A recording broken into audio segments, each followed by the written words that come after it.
Question number 5 था यार, ये सेम प्रॉब्लम कराया जाता है वर्क पावर एनर्जी में, और ये एक स्पेसिफिक फंक्शन है जो बोला भी जाता है, वहां पे याद कर लो क्योंकि एक अजीब सी चीज है यहाँ पे। E इज इक्वल टू जो भी दिया गया है Y I cap plus X J cap, ठीक है। अच्छा, हमने दो चीजें पढ़ी हैं, हमारे लास्ट प्रॉब्लम क्या हुआ है, ये सब हो गया ना, बस एक बार चेक करना चाहूँगा। हाँ ओके, सो हमने एक चीज पढ़ी है कि या तो इलेक्ट्रिक फील्ड से हम पोटेंशियल पाएंगे या पोटेंशियल से इलेक्ट्रिक फील्ड पाएंगे। प्रैक्टिकली हमने दो फॉर्मूले याद किए, एक है E is equal to minus dv by d r, और फिर वो एक्स वाई जेड के फॉर्मेट था तो पार्शियल डिफरेंशिएशन वाली कहानी थी। एंड दूसरी चीज थी हमारे पास कि अगर हम इलेक्ट्रिक फील्ड से पोटेंशियल पे आना चाहते हैं तो हमने यहाँ से स्टोरी स्टार्ट करी थी। डीवी होता है ये, एक माइनस साइन होता है यहाँ पे, इंटीग्रेशन, ये इंटीग्रेशन है ना। तो हमने क्या बोला था, minus sine electric field Y I cap plus X J cap.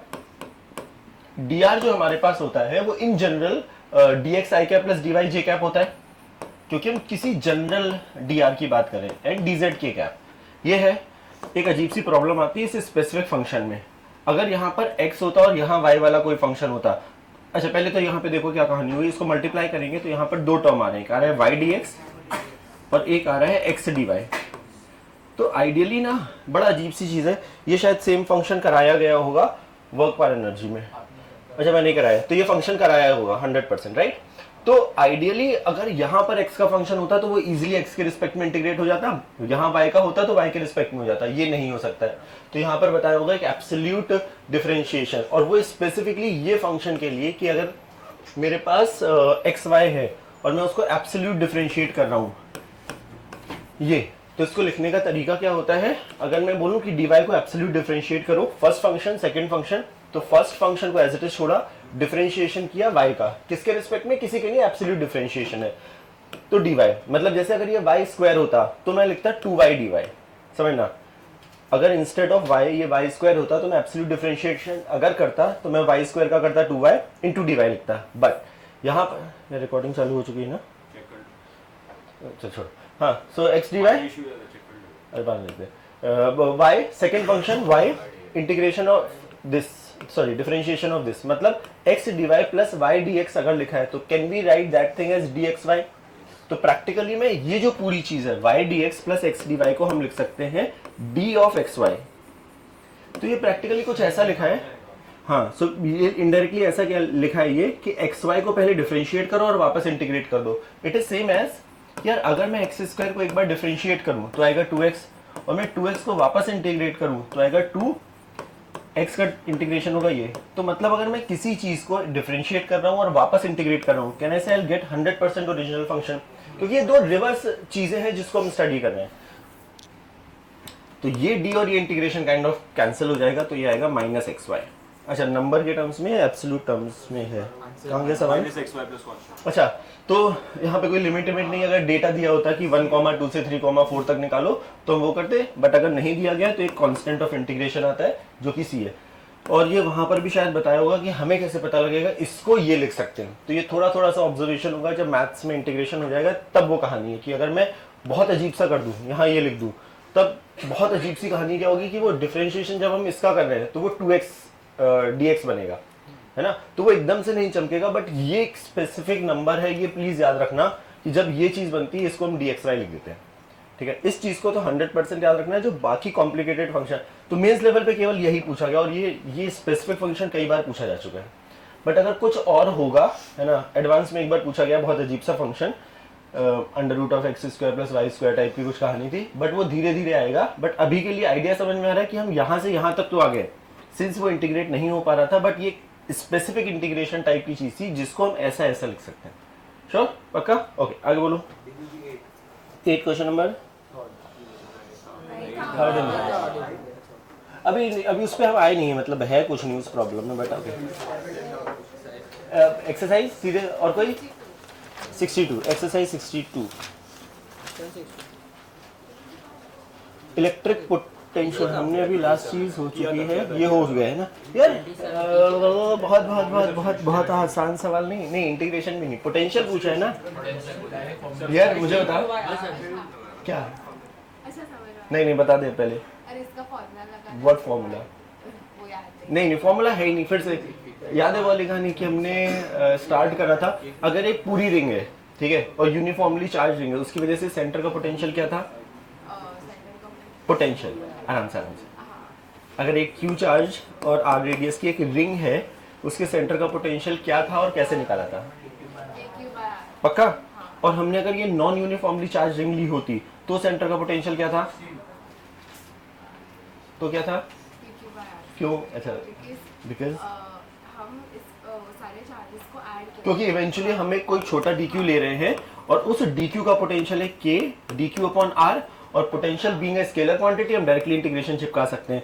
अगर k और r हर छोटे छोटे dq के लिए सेम है for point c, then k और r बाहर आ जाएगा, इंटीग्रेशन dq q बन जाता था, पक्का। तो अगर फिर से सेम चीज मैं बोलूँ, मेरे पास आधी रिंग है और आधी रिंग है वो चार्ज यूनिफॉर्मली और नॉन यूनिफॉर्मली चार्ज हो, मैं फिर से किसी एक छोटे dq का पोटेंशियल यही लिखूंगा और फिर से सबको ऐड करूंगा तो वो k q बाई r ही आएगा, है ना। ओके आगे बोलो। 68 60 हाँ क्वेश्चन 59 में हाँ लैंग्वेज समझा सकते क्या बोल रहा क्लोजेस्ट डिस्टेंस ऑफ, ये क्लास में सेम प्रॉब्लम करा है नहीं, सही कर है ना। अरे मतलब लॉजिक एक इंफिनिटी पे था और फिर हमने एक दूसरे पार्टिकल को उसकी तरफ फेंका था, तो हमने बोला था कि क्लोजेस्ट अप्रोच ऐसा कुछ था, एक क्यू चार्ज था, एक यहाँ पे चार्ज था, ये इन्फिनिटी पे था, अगर हमने इसको v स्पीड से फेंका था तो क्लोजेस्ट अप्रोच पूछी थी, ये इसको धक्का मार रहा है पीछे की तरफ, तो वो एक स्टैंडर्ड केस ऑफ रिटार्डेशन है, v आगे है और फोर्स पीछे लग रहा है। हाँ मतलब जब वो यू टर्न ले रहा है, क्योंकि वो अगर फोर्स पीछे तो कभी ना कभी उसकी वेलोसिटी जीरो होगी, तो this is the distance of closest approach, है ना। तो हमने क्या किया था, यू आई प्लस के आई बराबर यू एफ प्लस के है ना। क्यों किया था, क्योंकि फोर्स यहाँ पे वेरिएबल था, मतलब हम फोर्स से कर सकते हैं बट एक्सेलेरेशन वेरिएबल, फिर उसको v d by d x लिखना पड़ेगा, तो वो सब बचने से बेटर था क्या था कि हम यू आई के आई यू एफ के एफ नहीं आता है, क्लास में करा है, एक बार देखना है, अभी समझा। ओके क्या बोला और अगला 68 high potential region to low potential region electric potential. यार अब यहाँ पे चार्ज पार्टिकल दिया नहीं है कि वो पॉजिटिव है या नेगेटिव है ना। तो अब यहाँ पर ना अगर तो समझना, अगर ये हम पक्का बोलेंगे कि 10 हमारा 5 से बड़ा है, बट अगर मेरे पास -10 है और यहाँ -5 है तो हम इसको बड़ा बोलेंगे। तो अब यहाँ पर वही वाला सवाल है कि इन्होंने बोला है कि a charge is shifted from high potential to low potential region. अच्छा हमने formula U is equal to QV पढ़ा है, राइट, है ना।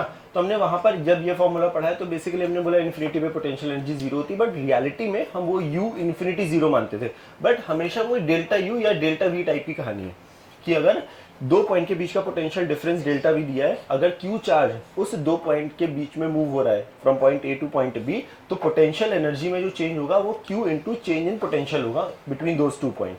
अब यहाँ पर क्या है, ये high potential to low potential, suppose एक पॉइंट है A, एक पॉइंट है B, या ये हाई पोटेंशियल है, ये लो पोटेंशियल है।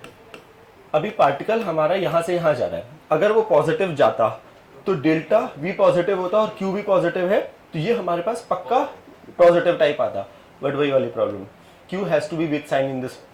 तो ये तो पक्का पॉजिटिव है क्योंकि उन्होंने हाई से लो बोल दिया है ना, तो ये पक्का पॉजिटिव क्वांटिटी है।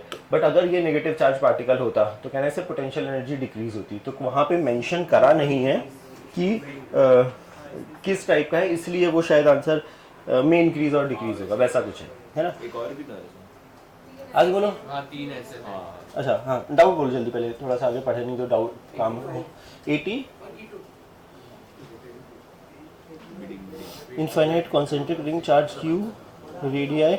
यार लास्ट क्लास में जो लास्ट प्रॉब्लम दिख रहा है, हमने अगर बहुत सारे मल्टीपल हॉलो स्फीयर्स या शेल हैं, किसको डाउट है, मल्टीपल शेल्स थे, तो पोटेंशियल किसी पॉइंट का होता है और किसी की वजह से होता है, समझना। यहाँ का पोटेंशियल अलग हो सकता है यहाँ का, तो पोटेंशियल किसी पॉइंट का होगा और किसी सेटअप ऑफ और सिस्टम ऑफ चार्जेस की वजह से होगा। अगर एक है तो हम एक वाला लगाएंगे, अगर बहुत सारे हैं तो सबकी वजह से अलग अलग लिखेंगे और उसको स्केलर के तरीके से ऐड करेंगे। यहाँ पर कितने लोग हैं, यहाँ पे थ्योरेटिकली इनफाइनाइट लोग हैं। रेडियस के बारे में कुछ इन्फॉर्मेशन है क्या? अच्छा पॉजिटिव नेगेटिव भी है और ओ 1 2 3 रेडियाई 1 2, अच्छा वो मीटर्स दिया है। ओके तो स्टार्ट हो रहा है पॉजिटिव से, ऐसा कुछ लिखा है। अच्छा एक तो आंसर पॉजिटिव है, चारों आंसर पॉजिटिव है, सो आई एम अज्यूमिंग कि पहला वाला पॉजिटिव, और बताता हूँ कि फिर दूसरा नेगेटिव होगा, पॉजिटिव होगा और ऐसे ही चलता जाएगा। और ये जीपी में 1 2 4-8 टाइप की कहानी है। पोटेंशियल सेंटर पे बताना है कि सेंटर ऑफ द, अच्छा रिंग्स है, ठीक है, एक ही बात है, इससे कोई फर्क नहीं पड़ेगा। अगर हमारे पास रिंग है, ये रिंग की वजह से सेंटर वाले पॉइंट का पोटेंशियल होता है KQ/R, तो पहली रिंग की वजह से सेंटर का पोटेंशियल होगा KQ/R। दूसरी वाली रिंग की वजह से पोटेंशियल, सेम कहानी है, फॉर्मूला KQ/R, बट Q यहाँ पे दिया है नेगेटिव, तो it has to be put with sign. फिर तीसरा अपॉन 4, चलती आ रही कहानी यार, दिख गया कुछ? 1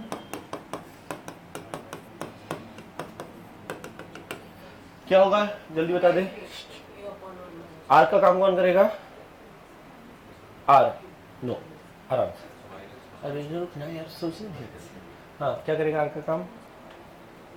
अच्छा, R कैसे डिफाइन करते हैं? कोई भी एक आगे वाले नंबर को पहले वाले नंबर से डिवाइड करते हैं, किसी भी दो, है ना, बट अगर ये 1 है तो फर्स्ट वाले में ही कर लो ये काम, -1/2 दिस अपॉन दिस, है ना, तो A/1 - R, A का काम कर रहा है 1/1 माइनस ऑफ -1/2, 3/2 तो 2/3 जैसा फैक्टर आएगा। अच्छा, वो आंसर में K रिप्लेस कर दिया है, सो 2/3 का फैक्टर यहाँ से आ रहा है, तो 2/3 आएगा, और ये 1/4πε0, तो फैक्टर 1/6 का, मतलब कैंसिल होने के बाद 1/6 का फैक्टर दिख रहा है ना। Any other? 85, हाँ एक minute, 85 equipotential surface and line of force never intersecting, नहीं, equipotential surface intersect at 90 degree.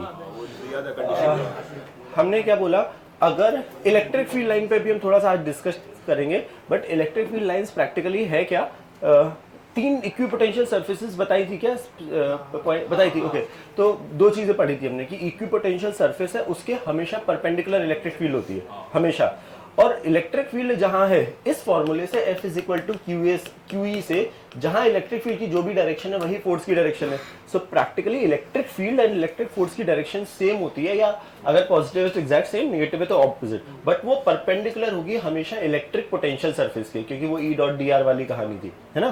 तो बाय दैट लॉजिक 2 कंडीशन है, या तो E = 0, हाँ, या फिर हाँ, तो इंटरसेक्ट एट 90 डिग्री। अगला क्या बोला, कौन सा? 90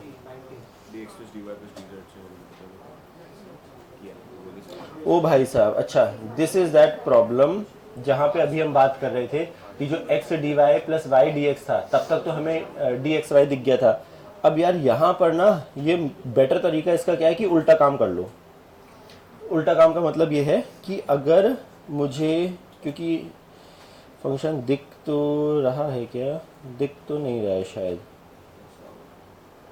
दिख रहा है कि √x दिख रहा है एक जगह, सॉरी √z दिख रहा है, तो √z तो पक्का होगा, जो कि ऑप्शन में आ रहा है, किस में, x और y सिमिलर टाइप के दिख रहे हैं, नहीं x और y भी सिमिलर नहीं दिख रहे हैं यार। मेरे हिसाब से बेटर तरीका ये है कि ऑप्शन से क्रॉस वेरीफाई करते हैं इसको, वो बेटर है, मतलब रादर देन मैं तुम्हें समझाऊं कि हाइपोथेटिकली इसका जैसे, अच्छा, तो पहली स्टोरी कहाँ से स्टार्ट होगी, इलेक्ट्रिक फील्ड से पोटेंशियल पे आना है, ठीक है, तो स्टोरी यहीं से स्टार्ट होगी, E.dr minus sign integration = dv, यहाँ तक तो सेम है, हमें v पे आना है, ये तो v हो गया। जैसे हम E को लिखेंगे, ये 4axy √z a, अच्छा ये हमारा, मैं लिख रहा हूँ dx, ठीक है, मैं डायरेक्टली मल्टीप्लाई करके लिख रहा हूँ, माइनस इंटीग्रेशन, एक मिनट भूल जाओ, ठीक है, जो ये है 4axy, बड़ा गंदा तो है, axy √z, और वहां पर आएगा dx का, है ना, सो ex * dx, क्या ये ऐसे चमक रहा है क्या, ऐसे दिख तो नहीं रहा है, 2ax² dy, एंड लास्ट आएगा ax² अपॉन √z। यार पता नहीं, किसी की मैथ्स अच्छी होगी तो कहाँ दिख जाए, दिख रहा है क्या किसी को? ये कैसे, x²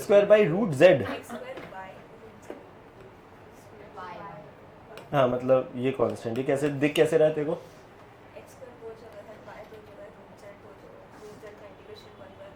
ओह कूल चलेगा तुम्हारी, हाँ, तो जिसको मैथ्स वाली कहानी से बेटर होगी, हाँ, तो मतलब मैं तो एक्चुअली ऐसे, मेरे को नहीं चमकता, तो मैं तो उल्टा काम करता कि 3 ऑप्शन दिए मेरे को, ठीक है, डिफरेंशिएट करना, पार्शियल डिफरेंशिएशन करना ज़्यादा ईजी है ना, तो मैं उल्टा सोचता कि सपोज मेरा आंसर, अब तो बता ही दिया है तो अब पता ही है वैसे तो, बट ओके, सो सपोज ये ऑप्शन कौन सा है, विच इज सेकेंड ऑप्शन, ठीक है।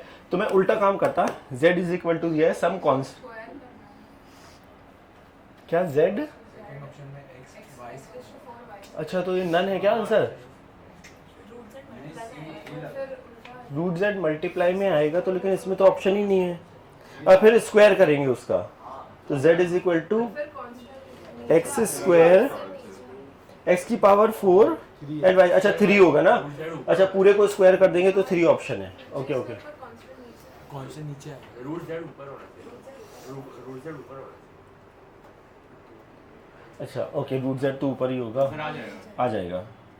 अच्छा यहाँ पे किया क्या ये?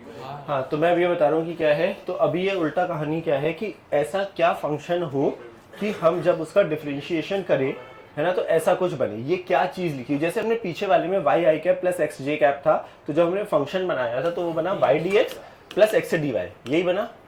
और इसको हमने डी एक्स वाई लिखा और यहाँ इंटीग्रेशन था तो ये और ये काट दिया। हम ये सोचना चाह रहे हैं कि जो ये गंदगी लिखी इतनी बड़ी, ये इंटीग्रेशन तो है ही फॉर्मूले का, यहाँ पर डी ऑफ क्या हो कि जब हम उसको डिफरेंशिएट करें। तो अच्छा एक मिनट, हाँ, तो तीन चीज़ों का जब हम इंटीग्रेशन डिफरेंशिएशन करते हैं तो अगर सपोज मेरे पास लिखा है x square sine x e raise to the power x, ये तीन चीज़ें लिखी हैं और इसको मुझे एक्स के रिस्पेक्ट में डिफरेंशिएट करना है।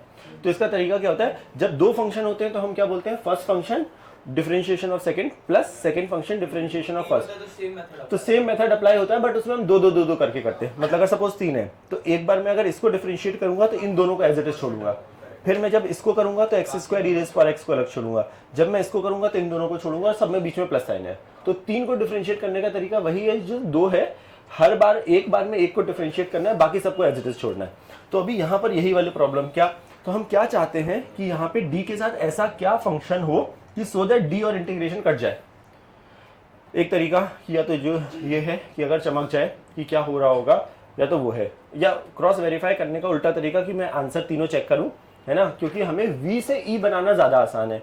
अगर मुझे v से e बनाना है तो हम क्या बोला था हमने कि अगर ex निकालते थे minus del b by del x और ये सब करते थे, ठीक है। अभी क्योंकि आंसर पता लग गया, मैं उसी तरीके से बता रहा हूँ जो उसने बताया, बेटर तरीका है।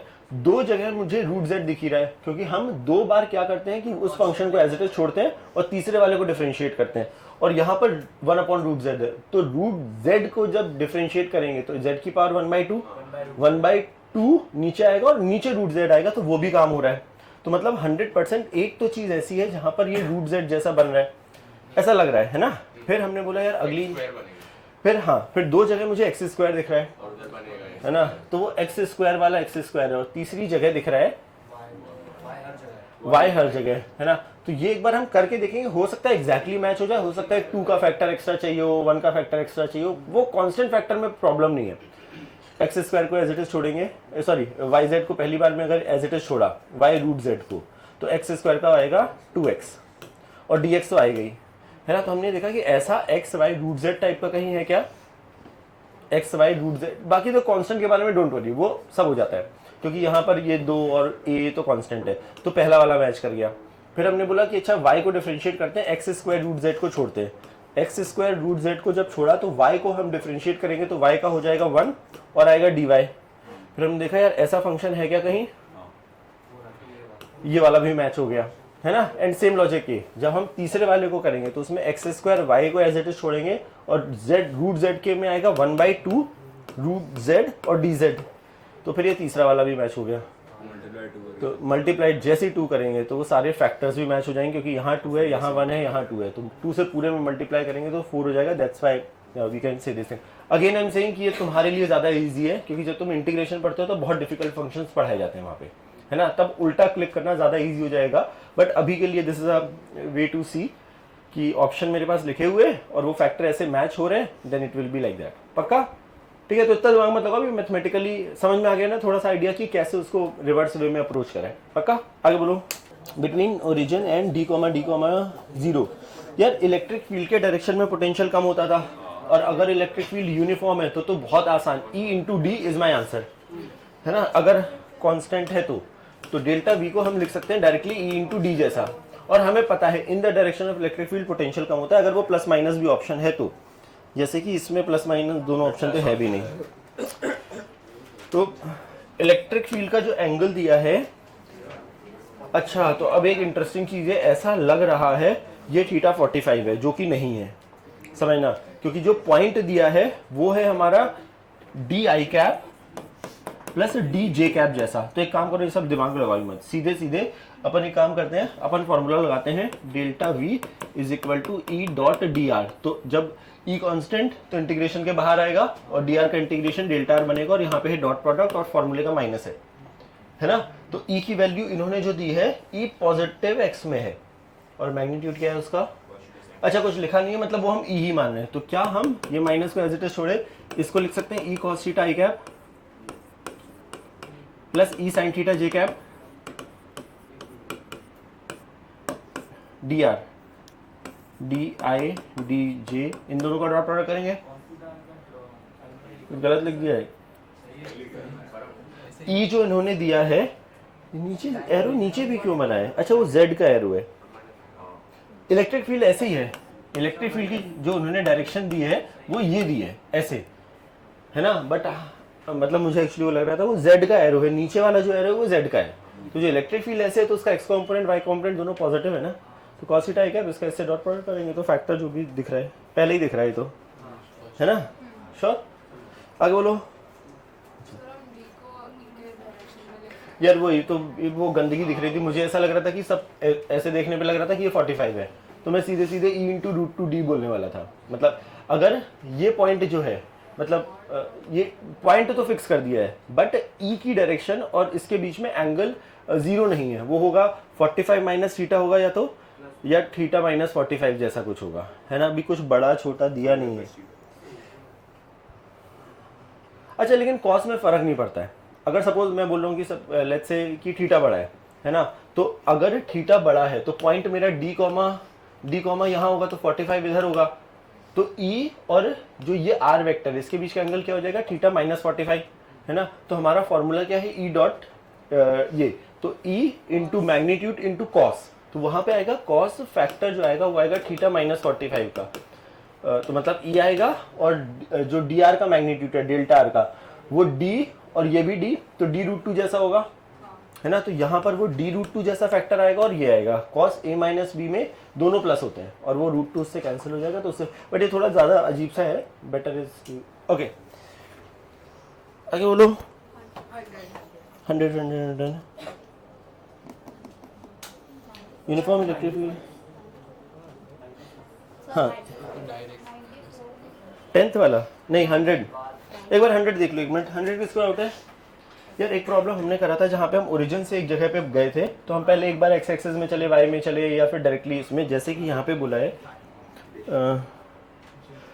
ओरिजिन पे पोटेंशियल बोला है 10 volt, 8 at each point of 110, तो 110 कहीं यहाँ पर है, और वहाँ का पोटेंशियल है 8 वोल्ट, सब 11 है ना, फैक्टर के 100,011 होगा यहाँ पर, उसका भी 8 वोल्ट है, 0 1, ये कौन, ये एक है 0, हाँ मतलब, तो अगर उसको वैसे तो बाहर है अगला वाला पॉइंट, है ना, तो वो है, और क्या बचा है बस, the potential at the point 111 will be.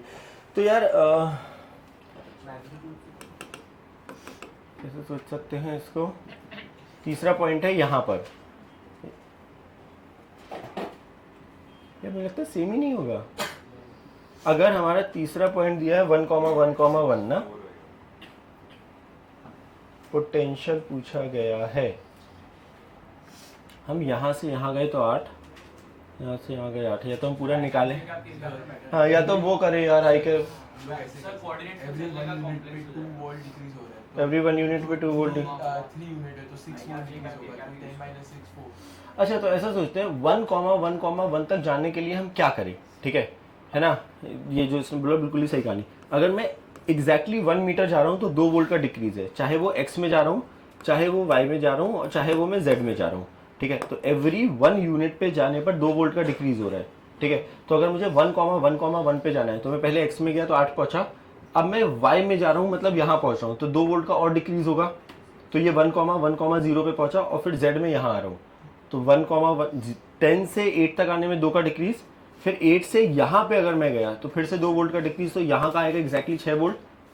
फिर यहाँ से जब मैं एग्जैक्टली ऊपर आऊँगा तो फिर से 2 वोल्ट का डिक्रीज, तो कहना है 4 आ जाएगा आंसर, है ना पक्का। या जो दूसरी चीज़ है ये कि आई कैप जे कैप वाली कहानी कर सकते हैं कि हमारे पास इलेक्ट्रिक फील्ड ई एक्स आई कैप ई वाई जे कैप, और फिर वो ओके तो उससे भी आए, मतलब ये आई थिंक ये बेटर तरीका है कि हर 2 यूनिट में जल्दी से कर सकते। यहाँ पे पहुँचे, फिर यहाँ पहुँचे तो 6 वोल्ट पे है, और ऊपर है तो 2 वोल्ट और।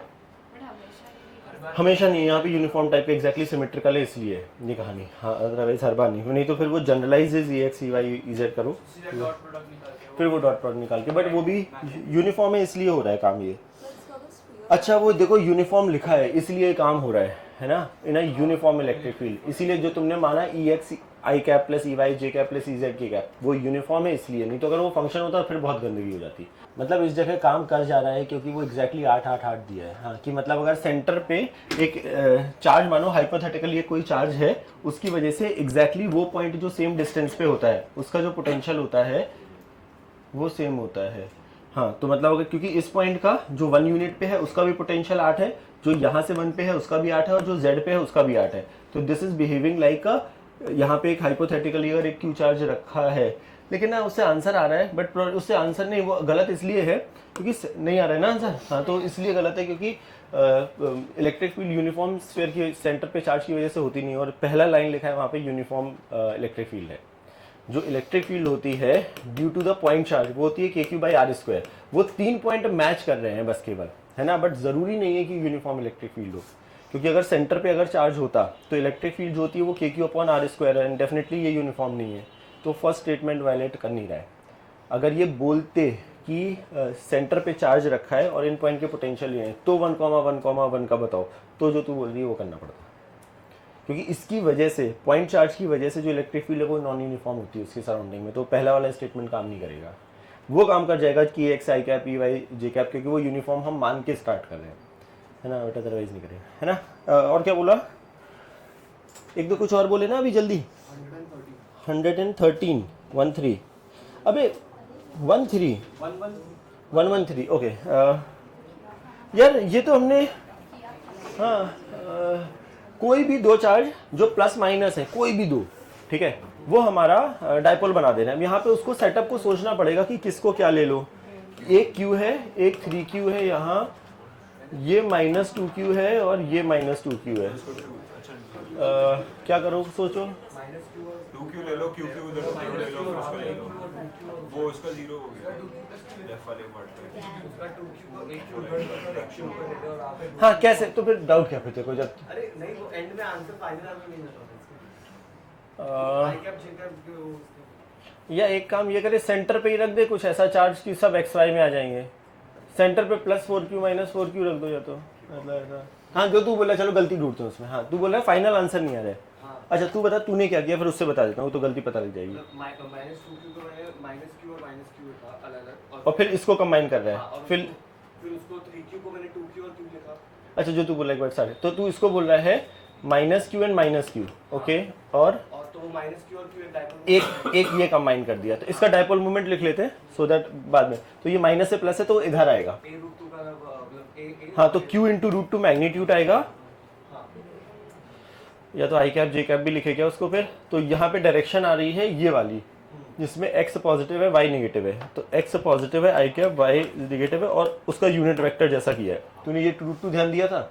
हाँ मतलब दिया था, ओके चलो फिर। हाँ ओके, फिर ये कंबाइंड हो गया, फिर क्या किया तूने? फिर -Q और वहाँ 3Q को मैंने Q और 2Q किया। ओके इसको 2Q एंड Q किया, +Q एंड +2Q। ओके फिर तूने इसको कंबाइन करा है, हाँ इसको करेंगे तो डायरेक्शन आ रही है ये वाली, हाँ तो I और J, तो हाँ तो एक्स एक्सिस क्या है हाँ तो Q√2 तो मैग्नीट्यूड है, Q√2 A मैग्नीट्यूड है, और इसकी डायरेक्शन है ये वाली, मतलब I + J / √2 है। ओके तीसरा वाला जो तेरा है, हाँ तेरा वाला तीसरा बचा है ये वाला, माइनस से प्लस, तो डायरेक्शन उधर आ रही है, तो उसका मैग्नीट्यूड होगा 2Q × A√2, और डायरेक्शन आ रही है I में नेगेटिव Y में पॉजिटिव, है ना, तो I में नेगेटिव एंड Y में positive, and unit vector something like this. इन तीनों को ऐड करेंगे उत्तर आना चाहिए।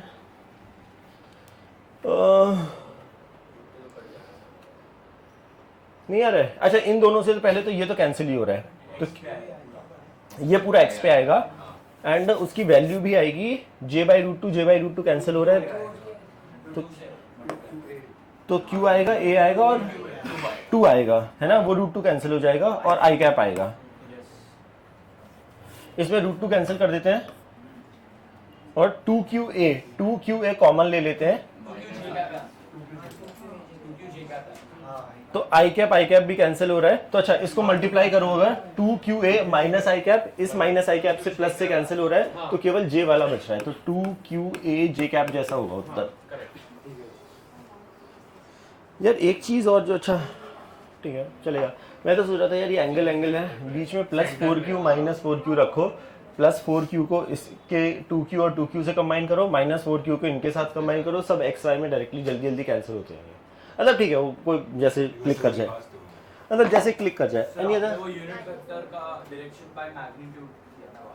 मैंने तो बस केवल ये देखा कि सब 45 एंगल दिख रहे थे, सिमेट्रिकली प्लेस करे थे, मैग्नीट्यूड निकाला और डायरेक्शन देने के लिए उसको यूनिट वेक्टर से मल्टीप्लाई कर दिया और वो फील से पता लग रहा था कि उधर पे और √2 है तो फिर एंगल में, इसलिए मैं बोल रहा हूँ बीच में रखो ज़्यादा बेटर है, सब i कैप j कैप हो जाता। ओके 94 बोल रही है।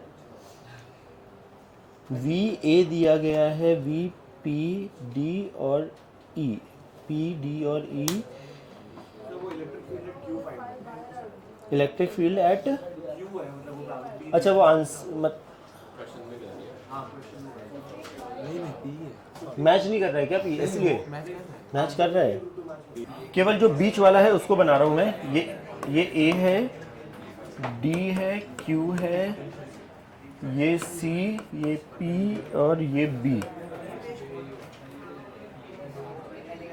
अच्छा, यूनिफॉर्म इलेक्ट्रिक फील्ड है, मतलब हमारे पास जो भी होगी, जो इसकी इक्विपोटेंशियल सरफेसेस होंगी, कहना है वो एग्जैक्टली प्लेन होंगी, पक्का। ये 3 पॉइंट जो दिए हैं इनका पोटेंशियल सेम दिया है, कौन सा सवाल था, 10 हाँ, P B और D का इसका पोटेंशियल सेम है। तो अगर मैं ये लाइन बनाऊं तो कहने से इक्विपोटेंशियल लाइन है, तो प्रैक्टिकली ये मेरी पूरी जो सरफेस है ऐसी, ये इक्विपोटेंशियल सरफेस जैसी है, पक्का। और यहाँ का पोटेंशियल है 5 वोल्ट इस पूरे का, और एक जगह का और दिया था A का, A है ये, यहाँ का पोटेंशियल है 2 वोल्ट, C का भी दिया है, C का दिया है 8। तो अभी इन तीनों को मिलाया तो मुझे पता लग गया ये इक्विपोटेंशियल सरफेस। तो ऐसे ही, और यूनिफॉर्म इलेक्ट्रिक फील्ड में जो इलेक्ट्रिक फील्ड होती है वो हमारी परपेंडिकुलर टू इक्विपोटेंशियल सरफेस होती है। तो इसके परपेंडिकुलर वाली जो लाइन है, मैं समझाने के लिए बता रहा हूँ केवल, कि वो एक परपेंडिकुलर लाइन बना रहा हूँ इसके, या तो वो लाइन ऐसी होगी या ऐसी होगी, तो मतलब इलेक्ट्रिक फील्ड की डायरेक्शन या तो ऐसी होगी या फिर ऐसी होगी, पक्का। बता सकती है कि क्या होगी डायरेक्शन? कोई चुप रहने एक मिनट, हमने एक स्टेटमेंट बोला था और बोला था रेक्टिफिकेशन करो, याद है कि या तो आंसर ये होगा या ये। अच्छा, डायरेक्शन पूछी भी है कि नहीं? हाँ पूछी है। What would be the direction? इस डायग्राम को देख के बता सकती है कि क्या होगी? याद है, एक स्टेटमेंट लिखा आया था, नहीं याद है? नहीं तो नहीं बता, नीचे रीजन बता दो एक बार। छोटी सी गलती बोलती है बट सही। इन the direction of electric field potential decrease होता है, इलेक्ट्रिक फील्ड इंक्रीज, क्योंकि वो तो यूनिफॉर्म ही है। So in the direction of electric field potential decrease होता है। अगर मैं यहाँ से, मतलब सो ये लाइन और ये लाइन पैरेलल बना रहा हूँ, सो इलेक्ट्रिक फील्ड या तो इधर होगी या इधर होगी। इन the direction of electric field potential decrease होता है। अगर मैं ये आंसर लेता तो यहाँ से यहाँ, यहाँ से यहाँ तो बढ़ता जा रहा है ना, हमें डिक्रीज कराना है। तो मेरा आंसर होगा एक तो ये। तो ऑप्शन में दो है क्या? तो पी ए तो आ गया, ठीक है। मैग्नीट्यूड, अगर इलेक्ट्रिक फील्ड यूनिफॉर्म है तो यहाँ से यहाँ जाने में पोटेंशियल कितना कम हो रहा है? 5 से 2, तो पोटेंशियल डेल्टा वी, मतलब 5, मतलब सब फॉर्मूला क्या लगा रहा हूँ, delta v is equal to e into delta r जैसा, क्योंकि यूनिफॉर्म इलेक्ट्रिक फील्ड है। तो डेल्टा वी का काम यहाँ से यहाँ जाने में 5 है, यहाँ 2 है, तो ये 3 हो गया। ई अपने को निकालना है अपॉन डेल्टा आर, तो ये डिस्टेंस 0.1 अच्छा चलो वो देख लेना। 0 ये पूरा दिया है 0.2, तो आधा हो गया उसका √2, ये होना चाहिए उत्तर। तो वो तो सही है पी। अच्छा, एक तो पहली बात तो ये सवाल ही गलत है। इलेक्ट्रिक फील्ड एट पी पूछा हो, क्यू पूछा हो, कहीं भी पूछा हो, अगर वो यूनिफॉर्म ही है तो हर जगह ही सेम है ना। तो इसमें तो दिमाग ही नहीं लगाना कि जितने पॉइंट है, अगर इलेक्ट्रिक फील्ड यूनिफॉर्म है तो वो हर पॉइंट पर सेम ही तो है, क्योंकि वो यूनिफॉर्म है। तो ये सवाल में कोई डिस्कशन नहीं है कि वो पी पर निकालना है या क्यू पर निकालना है, वो किसी भी जगह पर इलेक्ट्रिक फील्ड सेम है। है ना? एनी अदर भाई साहब? अभी तो बहुत गरीब सवाल है, नहीं बताऊंगा। अच्छा ओके ओके, अच्छा तो अब वो मैथ्स में पैरेलल जो डिफाइन होता है वो वैसे डिफाइन होता है, दो लाइन जो मैं, अच्छा हाँ ये सवाल गलत है। अच्छा ये किसी ने पूछा है अभी रिसेंटली। हाँ तो हम इसको, हाँ वो एंटी पैरेलल होना चाहिए, मेरे हिसाब से गलत है वो आंसर। गलत मतलब but out of the given option अगर मुझे आंसर देना है, अच्छा नहीं तो तू पी भी दे सकती है। ओके ओके, हाँ तो थोड़ा सा गड़बड़ है, आइडियली वो एंटी पैरेलल लिखना चाहिए, पैरेलल का लॉजिकली हाँ वो उल्टा है, जो तू सोच रही है सही है, वो थोड़ा सा है एम्बिग्यूटी। एम्बिग्यूटी क्या है वो, मतलब लिखा है किसमें 10?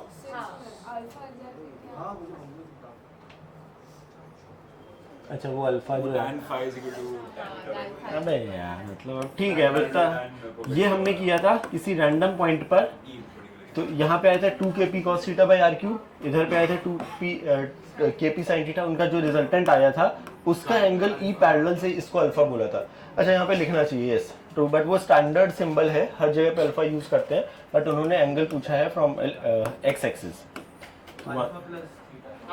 हाँ मतलब वो ये तो वैसे लिखाया भी होगा। हाँ। ये प्रीवियस जा सकते हो, इसमें आपने ये डिटरमाइन कैसे किया कि ई ये तो हमने बोला है in the direction of electric field potential always decreases. हाँ ये पहले आपने बी पे जो ये लाइन बनाई है, हमने ये बोला कि अगर कभी भी यूनिफॉर्म इलेक्ट्रिक फील्ड होती है तो इक्विपोटेंशियल सरफेस हमारी प्लेन होती है, या वाइस वर्सा। अगर इक्विपोटेंशियल सरफेस प्लेन है तो इलेक्ट्रिक फील्ड यूनिफॉर्म होगी एंड परपेंडिकुलर टू दिस होगी। इन 3 पॉइंट का पोटेंशियल दिया था उन्होंने, ये तीनों पॉइंट का पोटेंशियल था 8 जो भी 5, तो इन तीनों को ज्वाइन करा तो ये काइंड ऑफ इक्विपोटेंशियल लाइन हो गई, है ना? तो वो एक प्लेन वैसा वैसा 108। अच्छा पोटेंशियल एनर्जी मैंने अभी फॉर्मूला नहीं बताया, सॉरी अभी ये नहीं, potential energy of the dipole अभी बाकी है, मतलब नहीं वो फील से आ जाएगा, बट अभी मैं फॉर्मूला बताऊंगा पोटेंशियल एनर्जी का। हाँ वो बस ठीक है, मतलब बट ठीक है, मतलब हाँ लॉजिकली अगर इतनी फिजिक्स समझ में आ रही तो हो जाएगा, but otherwise also I will give you the formula. Wait अभी उस पर पोटेंशियल एनर्जी ऑफ डायपोल पे भी नहीं आया है। Any other? डन? पक्का? सो लास्ट प्रॉब्लम जो हुआ है, लास्ट चीज हुई है यार, हमने पोटेंशियल निकालना सीख लिया था, अलग अलग सेटअप्स की वजह से अलग अलग पॉइंट पर पोटेंशियल वाज डन, ठीक है। और जो हमने प्रॉब्लम अभी तक करे थे या potential energy was done. Potential energy हमने पहले पॉइंट चार्जेस की पढ़ी कि अगर 2 पॉइंट चार्जेस अगर किसी सर्टेन डिस्टेंस पे रखें तो potential energy was k q1 q2 by r, ठीक है। फिर हमने कुछ स्टैंडर्ड सेटअप्स की वजह से पोटेंशियल एनर्जी निकालना सीखा कि यार हॉलोस्फीयर स्पेसिफिकली एंड सॉलिड स्फीयर जो सबसे ज़्यादा इंपॉर्टेंट थे, कि उनकी वजह से अलग अलग पॉइंट का पोटेंशियल पता है। तो अगर बाहर से क्यू चार्ज ला के रखेंगे तो हमें पोटेंशियल एनर्जी पता थी उसकी, कि पोटेंशियल इंटू कुछ ऐसा, या U is equal to q into v जैसी कहानी थी। यहाँ तक सेटअप हो गया था हमारा, ठीक है। अब हम जा रहे हैं मल्टीपल चार्जेस पे, कि जब अगर बहुत सारे चार्जेस रखें तो जो total potential energy of the system है, ठीक है, वो कैसे निकालना है। सो जस्ट हेडिंग के फॉर्म में लिख लो, या फिर या राइट डाउन हेडिंग के फॉर्म में टोटल पोटेंशियल एनर्जी। तो एक छोटी सी डेफिनेशन लिख लो पहले, the total amount of work done, the total amount of work done required to create a given configuration, the total amount of work done required to create a given configuration of the charge system, to create a given configuration of a charge system is called as total potential energy, और करके एक line छोड़ के एक और definition लिखो दोनों, तो एक बार थोड़ा सा फील बताता हूँ। एक और write down one more definition, sum of total interaction energy, sum of total interaction energy in a given system is called as, to sum of total interaction energy in a given system is called as total potential energy of the system, ठीक है। तो मतलब practically ना अगर तुम थोड़ा सा ध्यान दो, पोटेंशियल एनर्जी जब डिफाइन करी गई थी ओरिजिनली, तो उसका बेसिक फंडामेंटल चीज़ क्या है, जो मैं थोड़ा सा स्प्रिंग से एनालॉजी लेके सिखा रहा हूँ, कि सपोज स्प्रिंग अपनी नेचुरल लेंथ में, तो जब स्प्रिंग अपनी नेचुरल लेंथ में होती है तो हम बोलते हैं कि पोटेंशियल एनर्जी उस टाइम पे 0 है उसकी। कोई बाहरी इंसान आता है, जब उसको दबाता है या खींचता है, तब जो बाहरी इंसान की मेहनत है वो in form of potential energy store हो जाती है, राइट, है ना। तो यहाँ से हमारे पास पोटेंशियल देखिए अपने आप नहीं आ रही है। तो अगर मुझे कोई सेटअप बनाना है कि यहाँ एक चार्ज रखा है, यहाँ रखा है, यहाँ रखा है, तो दो तरीके हैं टोटल पोटेंशियल एनर्जी निकालने का। मतलब क्या है कि उस सेटअप को बनाने में किसी बाहरी इंसान ने जो मेहनत करी होगी, या तो मैं वो मेहनत निकालूं और वही पोटेंशियल एनर्जी हो जाएगी, या एक तरीका है कि अगर मेरे पास जितनी इंट्रैक्शन है, क्योंकि ये हमेशा इंट्रैक्शन पोटेंशियल एनर्जी है, जब हम ये बोलते हैं कि mgh या -mgh, तो अर्थ और उस ये दोनों आपस में इंटरेक्ट कर रहे हैं, है ना, इसलिए वो तो it is always a interaction potential energy. तो पहला सवाल समझना, सवाल नहीं, पहली चीज समझना फील या आइडिया, कि मुझे बोला गया है कि सपोज मेरे पास 3 चार्जेस हैं और वो इक्विलेटरल ट्रायंगल के कॉर्नर पे रखे हैं, ठीक है।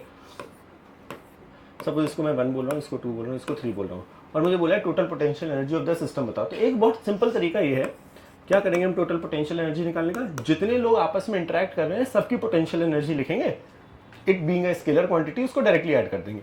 ये दोनों आपस में इंटरेक्ट कर रहे हैं तो हम बोलेंगे यार ये इनकी एक कोई इंटरेक्शन पोटेंशियल एनर्जी होगी। ये दोनों भी आपस में इंटरेक्ट कर रहे हैं, इनकी होगी, और ये दोनों भी कर रहे हैं। अच्छा एक चीज और यहाँ पे इंपॉर्टेंटली, जब ये दोनों इंटरेक्ट कर रहे हैं, हम ये नहीं बोलेंगे ये इससे इंटरेक्ट कर रहा है फिर ये भी इससे इंटरेक्ट कर रहा है, ये एक ही है, नहीं कई बार नहीं ये 2 कर देते हैं, सर इसका स्टार्ट करेंगे फिर इसका इसके साथ करेंगे, तो इन दोनों का इंटरेक्शन हो गया तो खत्म हो गई एक पोटेंशियल एनर्जी। तो टोटल 3 पेयर बन रहे हैं, एक ये वाला और एक ये वाला। तो हमने क्या किया कि जिसकी भी पोटेंशियल एनर्जी लिखी तो हमने बोला इन दोनों की क्या, के Q1 Q2 अपॉन दिस, क्योंकि सब कहानी सिमेट्रिकल है, 3 बार हम ऐड करेंगे तो डायरेक्टली मैं 3 लिख दूं। यहां तक सही है पक्का। अब ये था हमारा, एक बार सुन लो 1 मिनट, यहां तक कहानी समझ आई। तो हमने क्या बोला, ये इंट्रैक्शन पोटेंशियल एनर्जी जितने लोग हैं ये हमारी total potential energy of the system हो गई। दूसरा तरीका समझो, कब क्या यूज करना है, चल कब to work done to create a given configuration, कि मुझे ये बनाना है तो मुझे पोटेंशियल एनर्जी निकालनी है। समझना ध्यान से, अगर पोटेंशियल एनर्जी का तुमने डेफिनेशन याद हो तो हमने क्या बोला था कि एक चार्ज को इन्फिनिटी पे पकड़ा, उसको किसी एक जगह तक लाने में जो बाहरी इंसान मेहनत कर रहा है वो मेहनत हमारे पास पोटेंशियल एनर्जी है। तो सोचो कि सपोज सबसे पहले मैंने एक क्यू चार्ज इन्फिनिटी पे पकड़ा, पहला वाला, ठीक है, उसको इन्फिनिटी से मैं यहां तक लेकर आया, फर्स्ट पोजीशन पे लेकर आया, ठीक है। यार अगर मैं इसको यहां तक लाया और यहां पर अगर कुछ नहीं रखा था तो इसको कोई धक्का नहीं मारा था, कुछ नहीं कर रहा था, तो कहना है इसे पहले वाले चार्ज को लाने में प्रैक्टिकली मुझे 0 मेहनत लगेगी, श्योर। फिर मैंने बोला यार एक दूसरा चार्ज पकड़ते हैं इन्फिनिटी पर, और दूसरे चार्ज को मैं सेकंड पोजीशन पे ला रहा हूं, इसको यहां पर लेकर आया। अब ये इसको रिपेल कर रहा होगा, तो हमने क्या बोला यार जो W2 होगा वो क्या होगा, 2 तरीके। क्या हमने बोला पोटेंशियल वर्क डन क्या होता था, जो Q इंटू V जैसा होता था, तो इसने यहां पर एक पोटेंशियल क्रिएट कर रखा है क्योंकि इनके बीच की डिस्टेंस ये है, तो इसने यहां का एक पोटेंशियल क्रिएट किया है कितना, KQ अपॉन R, और उसमें मैंने बाहर से क्या चार्ज लाके रखा, Q, तो कहना है W2 मेहनत ये होगी। तीसरा चार्ज फिर से मैंने इन्फिनिटी पे पकड़ा और उसको एग्जैक्टली तो तीसरा चार्ज मैंने इन्फिनिटी पे पकड़ा और फिर उसको यहां पर लेकर आ रहे हैं यहां पर, और एक मिनट सॉरी इक्विलेटरल ट्रायंगल है, तो तीसरा चार्ज मैंने वापस से इन्फिनिटी पे पकड़ा और उसको यहां तक ला रहे हैं, तो जो W3 होगा, अब इस पॉइंट का जो पोटेंशियल होगा कहना है इसे ये भी क्रिएट करेगा इधर का potential KQ by R, KQ by L ये भी करेगा, तो कहना है इसे इस पॉइंट का पोटेंशियल होगा KQ बाय L, और वहां पर मैंने क्या चार्ज रखा, Q, तो कहना है इसे ये होगा Q, उसका नहीं इंटू Q लिखो अभी, तो ठीक है। तो ये हमने लिखा है पोटेंशियल इंटू वहां पे क्या चार्ज रखा है ये, तो टोटल कितनी मेहनत लगी मुझे पहले वाले को, दूसरे वाले को और तीसरे वाले को लाने में, टोटल अमाउंट ऑफ मेहनत जो मुझे लगी ये 0, ये KQ स्क्वायर बाय L और ये 2KQ स्क्वायर बाय L। तो अब सवाल ये, तो ऑब्वियसली आंसर ये सोचने के 2 तरीके हैं, क्या कि यार अगर मुझे कब क्या यूज करना है, विच हम कम टू, अगर मुझे किसी जगह का पोटेंशियल पता है तो मैं सीधे सीधे Q ला के रखूंगा, तो मैं पोटेंशियल इंटू Q वाला फॉर्मूला लगाऊंगा। अगर मुझे पॉइंट चार्जेस दिए हैं बहुत सारे तो मेरे लिए ये आसान तरीका है। तो अभी सवाल हमें दोनों चीजें समझनी है कि हम क्या कर रहे हैं। यहाँ पर मैंने टोटल इंट्रैक्शन एनर्जी निकाली है और यहाँ पे मैं एक एक चार्ज इन्फिनिटी पे पकड़ रहा हूँ और उसको लाने में जो बाहरी इंसान मेहनत कर रहा है वो हमारी पोटेंशियल एनर्जी, तो टोटल यहाँ पे टोटल मेहनत निकाली और यहाँ पे इंट्रैक्शन निकाली है, ये दोनों सेम चीज है। क्या सारी बात समझ में आ रही है, पक्का? कुछ भी डाउट है? नो, राइट डाउन इसके बाद कुछ सर। हाँ क्यों क्यों क्यों क्यों कहाँ पे? नहीं नहीं नहीं नहीं नहीं, ये अच्छा वो कंजर्वेटिव फोर्स है, यहाँ पे बाहरी इंसान की मेहनत है, समझना। जैसे कि एक सेकंड स्प्रिंग है, अगर मैं बोलूँ इस स्प्रिंग को मैं खींचना चाह रहा हूँ तो मैं प्रैक्टिकली कैसे फोर्स लगाऊंगा, ऐसे कितना लगाऊंगा जितना स्प्रिंग मुझ पे पीछे लगा रही है। तो जो मेरी मेहनत है ना, फोर्स भी इधर है, डिस्प्लेसमेंट भी इधर है, तो मेरी मेहनत होगी ये, but at this is work done by external agent. But अगर मैं बोलूँ what is the work done bye spring force, तो वो एग्जैक्टली नेगेटिव होता है। तो मतलब वो क्या है सवाल, work done by conservative force minus of delta U होता है। बट अगर मैं अपनी एक्सटर्नल एजेंट कितनी मेहनत कर रहा है तो वो पॉजिटिव है। इन सब कहानी में अज्यूमिंग कि हम स्लोली कर रहे हैं, मतलब काइनेटिक एनर्जी में चेंज नहीं आ रहा है तब। हाँ हाँ, तो डेफिनेशन ही वही थी ना, work done in bringing a charge particle from infinity to this, who is bringing a some external agent.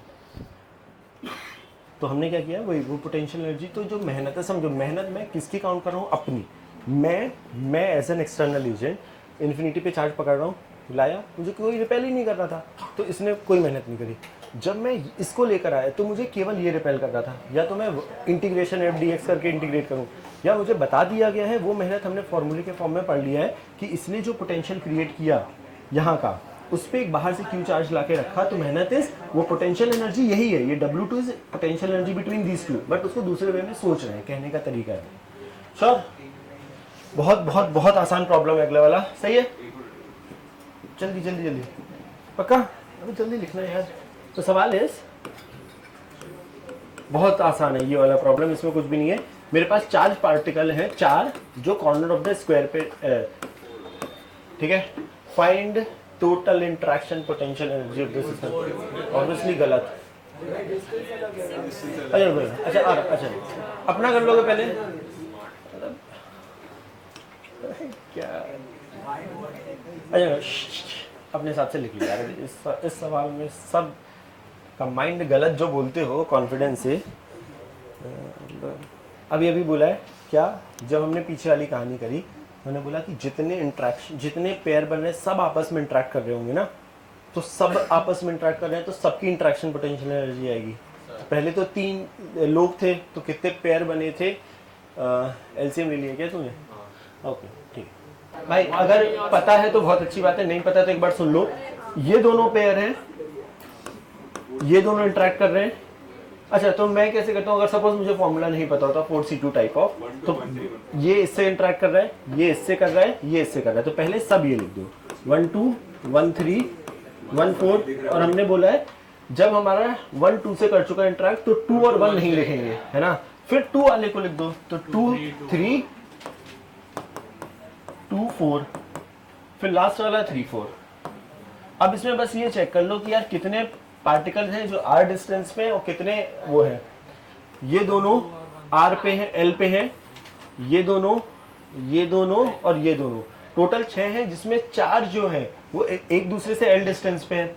तो उन दोनों के बीच की k q1 q2 upon this, but ऐसे कितने हैं 4, तो 4 हो गए, बचे 2 पार्टिकल, 2 पेयर ऐसे हैं जो √2l पे हैं। तो अगर √2l पे होते तो k q1 q2 upon √2l, sure. और ऐसे कितने हैं 2, ये आंसर। प्लीज जिसको नहीं आया है, अगेन एक और प्रॉब्लम दे रहा हूँ, ठीक है, नहीं करा रहा हूँ, बट ये वाला अगला वाला same problem, q q q -2, one of the corner -2। यार ये आइडियली अब सबका आना चाहिए, प्लीज इसमें अब गलती मत करना। तब थोड़ा सा मुश्किल प्रॉब्लम पे आता हूँ। पहले जैसे भी तुम्हें क्लिक कराओ कि ये एल पे है, ये उस पे है, चाबी नहीं, वो केस है ना, चाबी तो सही है। अरे किसको अब बिल्कुल नहीं आया है, हाँ ओके आया, आ गया है, बता 2k²/r। अच्छा बता कैसे किया एक बार, बता। तो वही तरीके से तो फिर सही आना चाहिए ना, है ना, अगर वही तरीका किया है तो आंसर गलत आ रहा है। बता क्या कैसे किया, तू बोल तो। अगर सपोज मैं इसको 1 2 3 4 बोल रहा हूँ, बता, गलती पता करते हैं। ओए सीधे बैठ, हाँ 1 और 2 का लिया तो वहां पे देखो k²/r तो सब में आ रहा है, ठीक है ना। तो एक काम करते हैं, k²/l वाला जो फैक्टर है उसको एक मिनट बाहर रखते हैं, बार बार नहीं लिखते हैं, ठीक है, ये देखते हैं किसमें क्या क्या फैक्टर आ रहा है। इन दोनों का करेंगे तो फैक्टर क्या आएगा 1, पॉजिटिव 1, ठीक है। फिर तो उसी ऑर्डर में चला है ना तू, ओके। फिर यहाँ से यहाँ करेंगे तो पॉजिटिव आएगा, तो एक और 1। फिर यहाँ से यहाँ करेंगे तो अच्छा, तो अच्छा एक मिनट, जिसका नहीं है एक बार क्विकली देख लो। इन दोनों का करेंगे तो पॉजिटिव 1, इन दोनों का करेंगे पॉजिटिव 1, इन दोनों का करेंगे तो एक नेगेटिव 1, और फिर इन दोनों का करेंगे तो एक और नेगेटिव 1। तो ये एल वाले सारे खत्म हो गए। ये वाले तो और आसान दिख रहे हैं।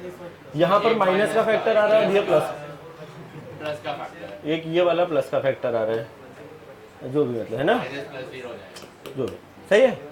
मतलब एक में फैक्टर आएगा वो 1/√2 प्लस 1/√2 वाला फैक्टर, और एक में आएगा माइनस 1/√2 वाला फैक्टर। श्योर, पक्का। थोड़ा सा बेटर प्रॉब्लम पे आऊँ, किसी को डाउट है कुछ भी हल्का सा भी?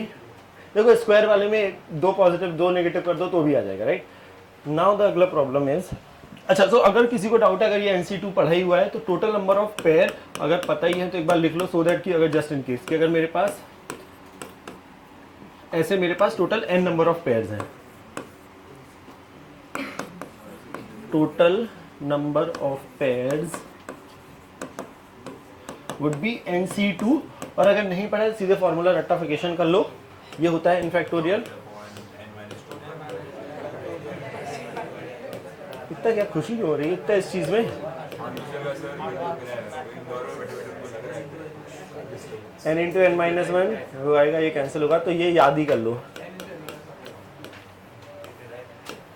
ओके, जल्दी से लिख लो, total number of pairs will be, just in case miss कि जो अभी गलती करी थी पहली बार। व्हाट रिकॉर्डिंग चालू हुआ है कि नहीं हुआ है चेक कर लो। मेरा नहीं होता ये सब, और कौन देख रहा है भाई ये सब? देखता हूँ सर, जबरदस्ती, कोई तुम्हें तो जरूरत ही नहीं। कहाँ ये सब? ओके सही है। तो टोटल नंबर ऑफ पेयर्स जो होंगे वो होंगे NC2, n into n minus 1/2। Now अगला सवाल is, we have a cube और उसके कॉर्नर पे 8 चार्जेस रखे हैं एग्जैक्टली सेम अमाउंट के, and find total interaction potential energy. कर लिया नोट ना, ये कुछ है नहीं है internal. Okay, so now we have a cube. मैं थोड़ा सा जल्दी जा रहा हूँ सो दैट कि ठीक ठाक काम तो मिले कम से कम। ओके यार, अच्छा लेकिन फिर भी किसी को डाउट हो तो पूछते जाना, इवन वो जल्दी बस केवल। So we have a cube of side length L और कॉर्नर पे रखे हैं 8 charges. Find total interaction potential energy of the system. 1 2 3 से find total interaction energy of the system, है ना। मतलब इसलिए वो NC2 इसलिए बताया था कि जस्ट इन केस तुम्हें ये पता लग जाए। देखो 3 में ऐसे ही मैनुअली काउंट कर सकते हो तो 3 ही आता है। 3 अगर पार्टिकल है तो 3 ही पेयर है। 4 पार्टिकल हैं तो 4C2 आता है। 4 पार्टिकल हैं तो 4C2 आता है 6, जैसे पीछे वाले में 6 बना था, 2 2 2 और 2 डायगोनल वाले। अब यहाँ पर हम जस्ट सेइंग कि इसीलिए, हाँ नहीं तो वही इसीलिए गलती हो गई है कि अगर जितने भी तुम नंबर लिख रहे हो ये फिगर आउट करना कि वो NC2 हो गए हो। सो एटलीस्ट ये गलती नहीं होगी कि कोई पेयर मिस हो गया, है ना। तो तूने वही गलती करी कि वो पेयर ही मिस कर दिया। अच्छा फिर से मैं बोलूँ, कितने नंबर ऑफ पेयर बनेंगे? अच्छा सब लोग अपना बोल, अच्छा कर कितने नंबर ऑफ पेयर करें, बार बार वो गलती। देखो ऐसे ऐसे करोगे तो होंगे ही नहीं, तू ऐसे ऐसे काउंट कर रहा है। अब वो है ना, ऐसे कितने सोच ना, मैनुअली कैसे काउंट कर पाएगा तू? कर तो पूरा दिन है तो कर ही लोगे। हाँ तो बट लिखना पड़ेगा। हाँ अच्छा प्लीज़ जल्दी देने के चक्कर में आंसर गलत मत देना प्लीज़, आराम से। मैथ्स का प्रॉब्लम है, कोई फिजिक्स का है भी नहीं। तो टोटल पेयर अब तूने सही कर दिया बट गलत है। पेयर सही है बट अच्छा, एक तो पहली बात तो फैक्टर में अपॉन ए भी लिख, मतलब ठीक है जस्ट फाइन, बट अभी गलत है। दिस इज अच्छा, एक बस बेटर तरीका बस ये बता रहा हूँ कि इस रूम को क्यूब समझ लो, है ना, कि एक चार्ज यहाँ, दूसरा, तीसरा, चौथा एंड सेम 4 यहाँ। अगर जस्ट इन केस अगर यहाँ पर वो 3D नहीं इमेजिन हो रहा है, but cube I am assuming कि not a super difficult. Final answer एक जगह लिख के बताना, 50 जगह मत लिखो। ये 2 अबे तूने तो 40 पेयर बना दिए। ये जो तूने लिखा है 40 पेयर बनेंगे। मैं ये नहीं बोल रहा हूँ। अच्छा सॉल्यूशन में मैं बोल रहा हूँ कि टोटल जो तूने आंसर लिखा है उसमें 40 पेयर है ना। ये जो फैक्टर है और ये फैक्टर, दिस इज गलत। अभी सही किया कुछ तूने? This is right, very good, बंद कर दो तू इसको। अच्छा मैं बोल रहा हूँ, फिर से किसी को डाउट हो रहा, please imagine a room and imagine charges यहाँ रखे हैं। वो गिनने में थोड़ा सा ज़्यादा आसान होता है कंपेयर टू इसमें। एक यहाँ चार्ज है, यहाँ यहाँ यहाँ एंड पीछे कॉर्नर पे चार्ज, वो थोड़ा सोचने में ईजी होगा, दैट्स इट। तो टोटल नंबर ऑफ पेयर्स पहले तो 8C2 आ जाएगा, which is comes out to be 28। ठीक है, मतलब टोटल मुझे 28 पेयर्स बनाने हैं। तो सबसे पहले जो इजी पेयर दिखते हैं वो सबसे पहले दिखते हैं एल डिस्टेंस के। तो पहले ये फिगर आउट करते हैं कि कितने पार्टिकल्स ऐसे हैं जो आपस में एल डिस्टेंस पे। प्लीज इमेजिन दिस, एक स्क्वायर ही तो है, ये तो स्क्वायर है ना, स्क्वायर में 4 पेयर बन रहे थे, 1 2 3 एंड 4, यहां तक सही। इंडिपेंडेंटली जो पीछे वाला स्क्वायर है उसमें भी 4 जो एल डिस्टेंस पे है, एंड फिर 1 2 3 एंड 4, तो टोटल 4 4 4 12 मिला के ऐसे पेयर हैं जो एल डिस्टेंस पे हैं। तो एक फैक्टर तो ये आ गया, ठीक है, श्योर। हर एक साइड पे अब आते हैं √2l वाले पे। कितने पार्टिकल ऐसे हैं जो √2l पे हैं? जितने भी डायगोनल होंगे इन द प्लेन, जिसको हम फेस डायगोनल बोलते हैं। एक स्क्वायर में अभी हमने देखा पीछे वाली कहानी में, एक स्क्वायर में 2 ही तो डायगोनल थे जो √2l डिस्टेंस पे थे। ऐसे मेरे पास हर फेस में 2 डायगोनल है। ऐसे कितने फेस हैं? 6, 1 2 3 4 5 6, है ना। तो टोटल है 6 फेस, टोटल है 6 फेस यार। इसीलिए बोल रहा हूँ, एक मिनट देख तो ले, नहीं तो फिर समझ में भी नहीं आएगा। फिर दोबारा बोलो, एक मिनट। एक फेस में 2 मेरे पास ऐसे हैं जो √2l पे हैं, ऐसे। अच्छा धीमे धीमे, अच्छा समझा रहे थे तो धीमे समझा। टोटल 6 फेसेस है ना, तो 12 वो भी आ गया। तो इससे ना अच्छी कहानी क्या पता लगी कि जो मुझे इजी दिख रहा था उसमें 24 पेयर खत्म हो गए, बचे केवल 4 पेयर, है ना। तो which is basically a body diagonal. ये अभी हो गया ना, समझ लेना, ये और वो। अच्छा सबको ये पता है ना ये डिस्टेंस √3l होती है, कैसे निकालते सब पता है ना। तो ये ऐसे बॉडी डायगोनल बचे हैं 4।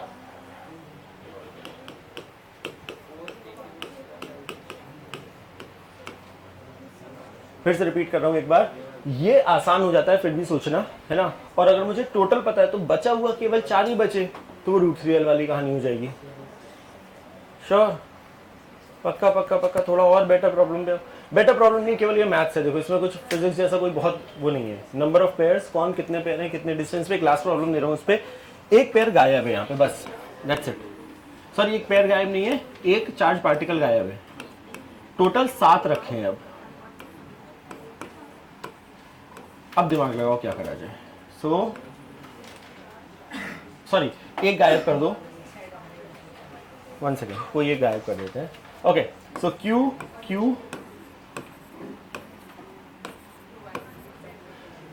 L distance, find total interaction energy of the system. अच्छा ओके, तो अब समझ ध्यान से। पहले मुझे बताओ कि ये √2 कैसे आता है यार, प्लीज अब बाकी लो, है ना। तो अगर अब मुझे क्या निकालना है, एक बार थोड़ा सा इमेजिन करेंगे, ये पॉइंट और वो पॉइंट के बीच की डिस्टेंस, राइट। तो अब मैं एक राइट एंगल ट्रायंगल बनाना चाह रहा हूँ, ये लाइन एंड यहाँ से वो वाली लाइन, वो √2l है फेस की, है ना। तो एक √2l और एक l, ये आपस में 90 डिग्री पर है। तो √2l का स्क्वायर प्लस l स्क्वायर का अंडर, ऐसे आता है ना। हाँ वो 45 नहीं है क्योंकि वो √2 वाला फैक्टर है। और ये वैसे याद ही रख लो कि वो √3l होता ही है। अरे बीच में कॉपी नहीं कैसे हो गई एकदम से चमकती हुई। Okay, so basically now we have 7 charged particle placed at the corner of a square cube. Find the interaction potential energy of the system. अच्छा एक तो पहले बात तो मैं फिर से तेरे से बोलूँ तो एक तो पहले 7C2 तो कर लो, तो कम से कम ये गड़बड़ ना हो कि टोटल नंबर ऑफ पेयर्स ही गड़बड़ है, तो पक्का गड़बड़ हो जाएगा। मैं एक बेटर तरीका बता रहा हूँ, बहुत सारे लोगों ने मैनुअली गिना है। मैं बोल रहा हूँ जो पीछे वाला आंसर था, पीछे वाले में सब इंटरेक्ट कर रहे थे, तो मैं अगर ये हटा दूं कि भाई एक को हटाया, वो जितने लोगों से इंटरेक्ट कर रहा था उसको माइनस कर दूं, क्योंकि मुझे अगर मैं यहाँ पे पहुंच चुका हूं, मतलब जो L वाला फैक्टर था वो था, ये था ना L वाला फैक्टर। इसमें अगर जो ये एक है, ये कितने लोगों से L डिस्टेंस पे इंटरेक्ट कर रहा है। सुनना, एक चार्ज पार्टिकल कोई भी जिसको हटाया है, मैं इसको ये अज्यूम कर रहा हूं, ये कितने ऐसे लोग थे जिनके जो L डिस्टेंस पे थे, 1 2 और 3, केवल 3 लोग थे जो एल डिस्टेंस पे थे, आपस में इंटरेक्ट कर रहे थे, तो इसमें से मैं एक 3 माइनस कर रहा हूं, प्लस दूसरा वाला फैक्टर था 12 वाला, बट √2l पे था, ये था, ये √2l पे था, ठीक है। अब हमने क्या बोला, ये वाला पार्टिकल जिसको हटाया है, ये कितने लोगों से इंटरेक्ट कर रहा था जो √2l पे थे, फेस वाले, वो वाला कॉर्नर, यहां से फिर वो वाला, और यहां से ये वाला। तो कह रहे थे फिर से 3 लोग थे जो √2l पे थे जो इंटरेक्ट कर रहे थे, तो फिर से 3kq², जो लास्ट वाला था हमारा, 4kq² बाई √3l, ये केवल उससे इंटरेक्ट कर रहा था जो √3l पे थे। अच्छा चुप रहना तुम दोनों प्लीज, ठीक है, बिल्कुल zip lock, kq² bye √3l, ये समझ में आ रहा है पक्का। तो यहां से बस केवल आसानी हो जाता है कि रादर देन फिर से देखो कि वो कितने गायब हुए, हमें टोटल वाला सिमेट्रिकल पता है, तो एक पार्टिकल जिसको हटाया वो कितने एल वालों से इंटरेक्ट कर रहा था, कितने √2 कितने √3, उसको माइनस कर दोगे तो यहाँ पर फैक्टर 9 का आ रहा है, ये वाला भी 9 है और वो 3 का फैक्टर है। श्योर पक्का, यहाँ तक पूरी कहानी क्लियर है। तो अब समझना, इस पे केवल एक ही प्रॉब्लम करा रहा हूँ जो वर्क एनर्जी थ्योरम से रिलेट होता है, तो अब समझना ध्यान से प्रॉब्लम। सो जो अगला प्रॉब्लम है वो क्या टाइप ऑफ प्रॉब्लम होते हैं, हमें पोटेंशियल एनर्जी निकालना पता लग गया है अगर सिस्टम ऑफ पॉइंट चार्जेस है, तो पहला है ना, तो अगर केवल सिस्टम ऑफ पॉइंट चार्जेस है तो हमें ये पता लग गया है कि क्या बोलते हैं, उनकी potential energy of the system क्या है। इस पे प्रॉब्लम बनते हैं ऐसे वाले कि how much amount of work done is required. अच्छा एक स्टेटमेंट लिख लो, write down the problem statement, find work done required, find work done required by external agent, find work done required by external agent to increase the size of the triangle, to increase the size of the triangle to double of its length, to double of its original length। तो basic feel is कि भाई एक setup दिया था मुझे, ये बन चुका था, अगर मुझे जिनके बीच का सेपरेशन एल था, हमें एज एन एक्सटर्नल एजेंट कितनी मेहनत करनी पड़ेगी कि उसका सेपरेशन एल से 2l हो जाए। अभी ये बहुत छोटी सी गलती, अभी किसका वर्क डन पूछा, अच्छा एक मिनट आंसर बताओ, लिख के बताओ अपना, जो भी बहुत छोटी सी गलती क्या है, ये अभी वर्क एनर्जी थ्योरम, तो वर्क डन किसका पूछा है, सवाल ये। तो 2 सवाल, तो अगर तू ये आंसर दे रही है तो तेरे हिसाब से अगर मैं बोलता 2l से l पे आता तो तेरा आंसर तब भी वही होता शायद, क्योंकि तूने माइनस जल्दी मैग्नीट्यूड टाइप दे दिया है। हाँ बट लेकिन क्यों आएगा वो समझना है। वर्क एनर्जी थ्योरम जो हम लगाते थे है ना, तो वर्क डन बाय किसका पूछा है वो बहुत इंपॉर्टेंट है ना, क्योंकि अभी नहीं तो अभी तुझे ये सोचना पड़ेगा कि अगर ये पूछा गया है सवाल, या अगर उल्टा सवाल होता, क्या मेरे दोनों आंसर सेम होते या अलग होते। साइन का गड़बड़ है बस, तू अपना आंसर बता ना। नो फिर से वही गड़बड़, हाँ वो साइन का गड़बड़ है, तो वही work done by conservative force पूछा गया या work done by external agent पूछा गया, समझना। तो वो 2 अलग अलग चीज़ें हैं। जैसे अच्छा मैं छोटी सी हिंट दे रहा हूँ, मैं वो नहीं बता रहा हूँ, सपोज मैं बोलूँ एक m मास का पार्टिकल है, इसको मुझे h हाइट ऊपर लेकर जाना है, क्या ये अपने आप जाएगा? नहीं। तो अगर मुझे ऊपर ले जाना है तो ये बाहरी इंसान मैं हूँ, ठीक है, और मैं कितना फोर्स लगाऊंगा mg के बराबर। अगर मुझे पूछा गया है what is the work done by external agent, तो मेरा आंसर क्या होगा, प्लस और माइनस। अगर मैं सेम सवाल में पूछूं what is the work done by gravity, तो क्या होगा आंसर। तो अब सवाल ये है कि क्या मुझे वर्क डन बाय ग्रेविटी पूछा गया या work done by external agent पूछा गया, आंसर एग्जैक्टली उल्टा है। तो अभी सवाल यहाँ पर भी है, तो सेम सवाल है, work done by electrostatic force पूछा गया है या work done by external agent पूछा गया है ना, क्योंकि ये दोनों कंजर्वेटिव फोर्सेस हैं, तो सेम गलती है। वो जो गुचड़ गुचड़ करी है वो प्लस है या माइनस है? कुछ नहीं, प्लस है। नो हाँ, तो अच्छा जो सबका आंसर सेम दिख रहा है, ठीक है, बट ओनली थिंग इज कि ये सब आंसर आएगा माइनस। जो भी आंसर तुम्हारे सब जितने लोगों ने दिखाया उसका फील समझो एक मिनट ध्यान से। अच्छा मैं एक बार ना वर्क एनर्जी थ्योरम वापस से एक फील बता रहा हूँ। जब हमने ये पढ़ा था इसमें कोई कंडीशन अप्लाई थी क्या? नहीं ना, हमेशा वैलिड है। एक मिनट, कभी भी कोई कंडीशन अप्लाई नहीं थी। बट जब हमने इसको ये पढ़ा तो हमने बोला only and only if conservative forces are acting, तब ये वैलिड है। या फिर अगर नॉन कंजर्वेटिव है तो या तो वो काम नहीं कर रहे, उनका वर्क डन 0 तो भी वैलिड है। एक और बेटर तरीका इस इक्वेशन को लिखने का क्या है, मेरे पास कितनी एनर्जी है। मेरे पास एनर्जी हो सकती है दो फॉर्मेट में, पोटेंशियल एंड काइनेटिक, यही हो सकती है। I can carry the energy in two format. मेरे पास how much energy I have, it could be in potential energy, it could be in kinetic energy form, plus बाहरी इंसान की मेहनत which is W external, how much energy I have in this format, plus बाहरी इंसान की मेहनत, उसने कितनी मेहनत करी, वो मेहनत पॉजिटिव भी कर सकता है और नेगेटिव भी कर सकता है, is equal to final energy of the system.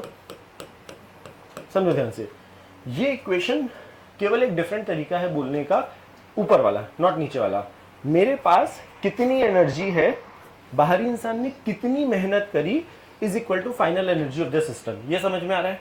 Sure. जब तक कुछ नहीं बोला जाएगा काइनेटिक एनर्जी के बारे में, हमेशा हम स्लोली कर रहे हैं ये काम, हम ऐसे वो नहीं करना चाह रहे। तो अब समझना, ये हम अभी यहां पर हम पहुंच चुके थे UI। जब ये ऐसे रखे हैं तो इनके पास कितनी पोटेंशियल एनर्जी है कि किसी भी दो पेयर की, ये कितने पेयर है, वापस से 3। जहां पर मैं पहुंचना चाह रहा हूं वहां पर एनर्जी कितनी है, के Q²/2L, और ऐसे कितने पेयर है, 3। अब समझना फिर से, फील क्या है, मेरे पास कितनी एनर्जी है प्लस बाहरी इंसान की मेहनत जो हमें निकालनी है, is equal to final energy of the system. हाँ, तो अब एक चीज ये समझो, तो W एक्सटर्नल क्या आ रहा है, UF minus UI which is delta U। ये समझ में आ रहा है? अभी वो मैं थोड़ा जस्टिफाई करा रहा हूँ एक चीज, ठीक है। तो ये आएगा ये 3KQ²/2L, तो ये मेरा उत्तर आएगा -3/2 का फैक्टर। एक बार रुक जाओ, एक मिनट पहले समझ लो एक बार ध्यान से। ये आ रहा है पक्का? अगर तुम यहाँ पे W एक्सटर्नल देखो तो आ रहा है डेल्टा U। जो तुमने वहां पर पढ़ा था वो था कंजर्वेटिव फोर्स का work done minus delta U। यहाँ पर कंजर्वेटिव फोर्स का बोला ही नहीं गया, बाहरी इंसान को कितनी मेहनत लगेगी। अगर यहाँ पे पूछा था what is the work done by electrostatic force, तो वो पॉजिटिव आता सेम अमाउंट का। हमें पूछा गया है कंजर्वेटिव फोर्स का वर्क डन, तो एक फील समझना क्यों हो रहा है ऐसा। अगर इन तीनों को देखो, इन तीनों पर जो फोर्स लग रहा है इलेक्ट्रोस्टैटिक फोर्स, इस पे इधर लग रहा है, इस पे इधर लग रहा है, इसको एक्चुअली रियलिटी में अगर तुम छोड़ दो तो कहना ऐसे दूर दूर भागेंगे अपने आप बिकॉज ऑफ इलेक्ट्रो। तो इलेक्ट्रोस्टैटिक फोर्स पॉजिटिव वर्क कर रहा है because they are going further away. अगर मुझे उनको स्लोली ले जाना है L से 2L, तो कहना ऐसे मुझे इलेक्ट्रोस्टैटिक के ऑपोजिट फोर्स लगाना पड़ेगा, तो इसलिए वो नेगेटिव आ रहा है। तो इसीलिए इंपॉर्टेंट ये है कि क्या पूछा गया है, किसका वर्क डन। ऐसे उल्टा सोचो, अगर मैं यहां से यहां आता, ये चार्जेस भाग रहे होते ना, तो मैं इनको इसको दबा रहा होता, इधर इसको इधर इसको इधर, तो मैं तो पॉजिटिव आता। अभी मैं उल्टा काम कर रहा हूँ, वो जा रहे थे नेचुरली, वही कि अगर ये पेन को छोड़ रहा हूँ तो नेचुरली mg के चक्कर में नीचे जा रहा है ना। अगर मुझे ऊपर लेकर जाना है तो मुझे मेहनत करनी पड़ रही है, तो मेरी मेहनत पॉजिटिव है अगर मैं ऊपर ले जा रहा हूँ। और अगर उल्टा, अगर मैं नीचे ले जाना चाह रहा हूँ नेचुरली, तो जा ही रहा था, बट अगर मैं स्लोली ले जाना चाह रहा हूँ तो मुझे फोर्स ऊपर लगाना पड़ रहा है, तो मेरा work done while this is तो नेगेटिव है। तो वो क्या पूछा जा रहा है वो इंपॉर्टेंट है। तो याद रखो, this is a very interesting way of applying work energy theorem. How much energy I have plus work done by external agent is equal to final energy of the system. Sure? पक्का? कोई कुछ पूछ रहा था? नहीं? हाँ, सोच फिर से। मेरे पास 100 रुपये, कोई मुझे 20 रुपये दे रहा है या मुझसे ले रहा है। मेरे पास कितनी एनर्जी है, कोई मुझ पर पॉजिटिव वर्क कर रहा है या मुझसे एनर्जी ले रहा है टाइप। मेरे पास ये जो था work done by all force is equal to change in kinetic energy. All forces, अच्छा एक मिनट मैं इस इक्वेशन पे आ रहा हूँ। ऑल फोर्सेस जो हमने था, फोर्सेस को हमने दो पार्ट में डिवाइड किया, कंजर्वेटिव, नॉन कंजर्वेटिव, ऐसे सूडो फोर्स हो सकते हैं, बहुत सारे हो सकते हैं। External is equal to delta k e final minus k e initial, ठीक है। Work done by conservative force को हमने बोला है कि माइनस ऑफ डेल्टा यू लिख सकते हैं, तो ये है ना, तो ये माइनस डेल्टा यू बना, नॉन कंजर्वेटिव अगर कोई नहीं है, plus external is equal to final minus initial, है ना, तो वो माइनस है ना, बट इतना सब नहीं। तो ये बेस, मैं तो अगेन से ये सब मत सोचो, फील बेटर है मेरे पास कितनी एनर्जी है, बाहरी इंसान ने कितनी मेहनत करी, is equal to final energy of this. बोलो बोलो बोलो, सही है। हाँ अच्छा, जब हम ये काम करना चाह रहे हैं तो हमें बोला जाता है कि स्लोली कर रहे हैं, we want to increase the size of this triangle very slowly. तो हम बोलते हैं कि हम उस पर उतना ही फोर्स लगा रहे हैं कि उसको कभी भी काइनेटिक एनर्जी नहीं आए, मतलब हम जितना इलेक्ट्रोस्टैटिक फोर्स इस पर रिपल्शन का लग रहा है हम उतना ही फोर्स लगा रहे हैं, so that we can take it slowly. नहीं तो अगर तुम सोचो ना, इसको अगर छोड़ दोगे ये अपने आप एक्चुअली यहाँ आएगा, बट उस टाइम पर सबके पास वेलोसिटी आ जाएगी। हम क्योंकि स्लोली करना चाह रहे हैं, that's why we are applying the force exactly opposite. हमने रिस्पेक्टिव नहीं, ये हमने बोला है कि जब इसको बनाया गया होगा, है ना, तब इस सिस्टम के पास इतनी एनर्जी है। जब हमने इसीलिए स्टार्टिंग स्टोरी यहीं से करी, अगर ये 3 पार्टिकल थे तो इनके पास इतनी एनर्जी थी। फिर हमने बोला कि जब ये यहाँ से यहाँ आया तो इसके पास इतनी एनर्जी थी, तो जो एनर्जी में चेंज हुआ वो अपने आप तो हुआ नहीं होगा, किसी बाहरी इंसान ने मेहनत करी होगी। इस केस में वो मेहनत नेगेटिव है, दैट्स इट। श्योर, बढ़े आगे। अब 2 चीजें हैं केवल हमारे सिलेबस में, एक और, so write down as a heading, self energy of spherical charge system, self energy of spherical charge system. हाँ, इसमें 2 हैं, hollow sphere and solid sphere. इसके अलावा हमारे सिलेबस में कोई और है ही नहीं। सो self energy of spherical charge system, first write down uniformly charged hollow sphere. First is uniformly charged hollow sphere. Quickly self energy का पहले मतलब समझते हैं। Self energy of uniformly charge spherical hollow sphere. तो अब प्रैक्टिकली क्या करना है पहले वो समझते हैं। सपोज मेरे पास एक न्यूट्रल स्फीयर था, हमें इसको चार्ज किया होगा, यूनिफॉर्मली चार्ज हॉलो स्फीयर है, तो हमें ये बनाना है कि एक हॉलो स्फीयर है जिसपे चार्ज है Q एंड R। अपने आप तो बनेगा नहीं, इसको बनाने में कोई बाहरी इंसान मेहनत करेगा। वो मेहनत in form of self energy store होती है फॉर अ हॉलो स्फीयर या सॉलिड स्फीयर, मतलब होती सब में है, बट प्रॉब्लम वही है कि हम केवल जो सिलेबस में है वो केवल 2 है, ये 2, and that to it is only for advance. Mains में सब नहीं पूछते हैं, बट ध्यान से समझना सेल्फ एनर्जी का मतलब क्या है। एक हॉलो स्फीयर को मुझे बनाना है जिसपे टोटल चार्ज Q है एंड रेडियस जिसकी R है, तो इसको बनाने में जो मेहनत लगेगी वो हमारी सेल्फ एनर्जी के फॉर्म में स्टोर होती है। तो पहले थोड़ा सा डेरिवेशन बता रहा हूँ, सुनना ध्यान से। तो ये इवेंचुअली मुझे बनाना है। मैंने बोला, मैंने बाहर से एक स्फीयर लिया जो कि अनचार्ज था, t इज इक्वल टू 0 पर इस पर कोई भी चार्ज नहीं था। At t is equal to 0 इस पर देयर वाज नो चार्ज। ठीक है, मैंने क्या किया, इन्फिनिटी पे पहला dq पकड़ा और उस dq को इन्फिनिटी से लेकर आया और इस पर यहाँ पे फैला दिया। कहना से पहला dq जब फैलाया तो उसको कोई रिपेल नहीं कर रहा था, तो वर्क डन 0 हुआ। दूसरा dq पकड़ा, उसको यहाँ पे फैला दिया, उसको कुछ मेहनत लगी होगी क्योंकि उसको पहला वाला dq रिपेल कर रहा था। फिर मैंने तीसरा dq पकड़ा, फिर तीसरे dq को मैंने फैलाया तो उसको और ज्यादा मेहनत लगी होगी क्योंकि भी इसको 2 dq रिपेल कर रहे हैं। चौथा, पांचवा, छठवां, ऐसे कहना ऐसे बहुत सारे dq को मैं लेकर आता जा रहा हूँ। जब कब तक ला रहा हूँ, जब तक मेरा टोटल चार्ज Q नहीं हो जाए। तो ये जो सारी मेहनत है, ये मेहनत in form of self energy store हो रही है। लॉजिक समझ में आया क्या करने वाले हैं? तो t इज इक्वल टू 0 पर स्टोरी थी ये, हाँ इंटीग्रेट तो करने वाले हैं, बट स्टोरी समझ में आ रही है। सेल्फ एनर्जी का मतलब क्या है? तो हमने क्या किया, किसी जनरल टाइम पर, तो t 0 पर ये था, जनरल टाइम पर किसी t is equal to T time पे लेट्स से उस पर चार्ज आ चुका है Q, छोटू Q। अच्छा, कैपिटल Q मैं लिख रहा हूँ टोटल चार्ज के लिए, छोटू Q लिख रहा हूँ किसी जनरल टाइम पे जो उस पर चार्ज है, वो चार्ज यहाँ फैला हुआ है। ठीक है, क्या किया, अब हमारा dq आया एग्जैक्टली। अब मैंने अगला जो dq पकड़ा है इन्फिनिटी पर, उसको यहाँ पे लाके ये पूरे में फैला दिया। तो किसी जनरल टाइम पर जो मैंने dq पकड़ा है, उसको लाने में जो मेहनत लगेगी, हमने क्या पढ़ा है कि अगर मैं यहाँ का पोटेंशियल मुझे पता है, तो किसी एक छोटे चार्ज को लाने में जो मेहनत लगती है वो क्या होती है, du is equal to q into dv। u is equal to q into v था। ठीक है, तो हम क्योंकि छोटे dq की बात कर रहे हैं, तो उस छोटे dq का चार्ज ये इंटू जहां पर लेकर आ रहे हो वहां का पोटेंशियल। इन्फिनिटी का अज्यूमिंग 0 है, वो फिर से वही कर रहे हैं। तो हमने जिस नए चार्ज को ला रहे हैं वो है डी क्यू। कहाँ ला रहे हैं?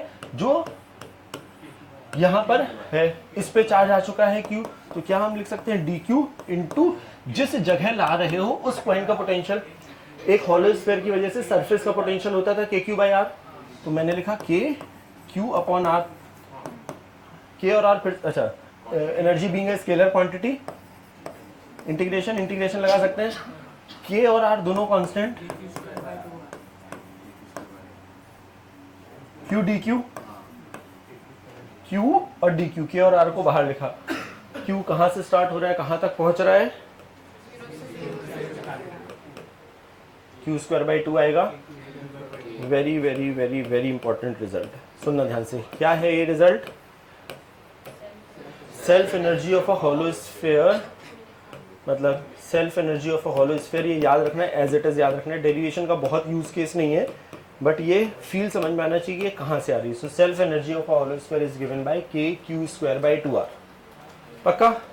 श्योर? यही काम अभी सॉलिड के लिए करना है। If you want you can try. नहीं, ओके, एक मिनट जल्दी से लिखो। सही बात है।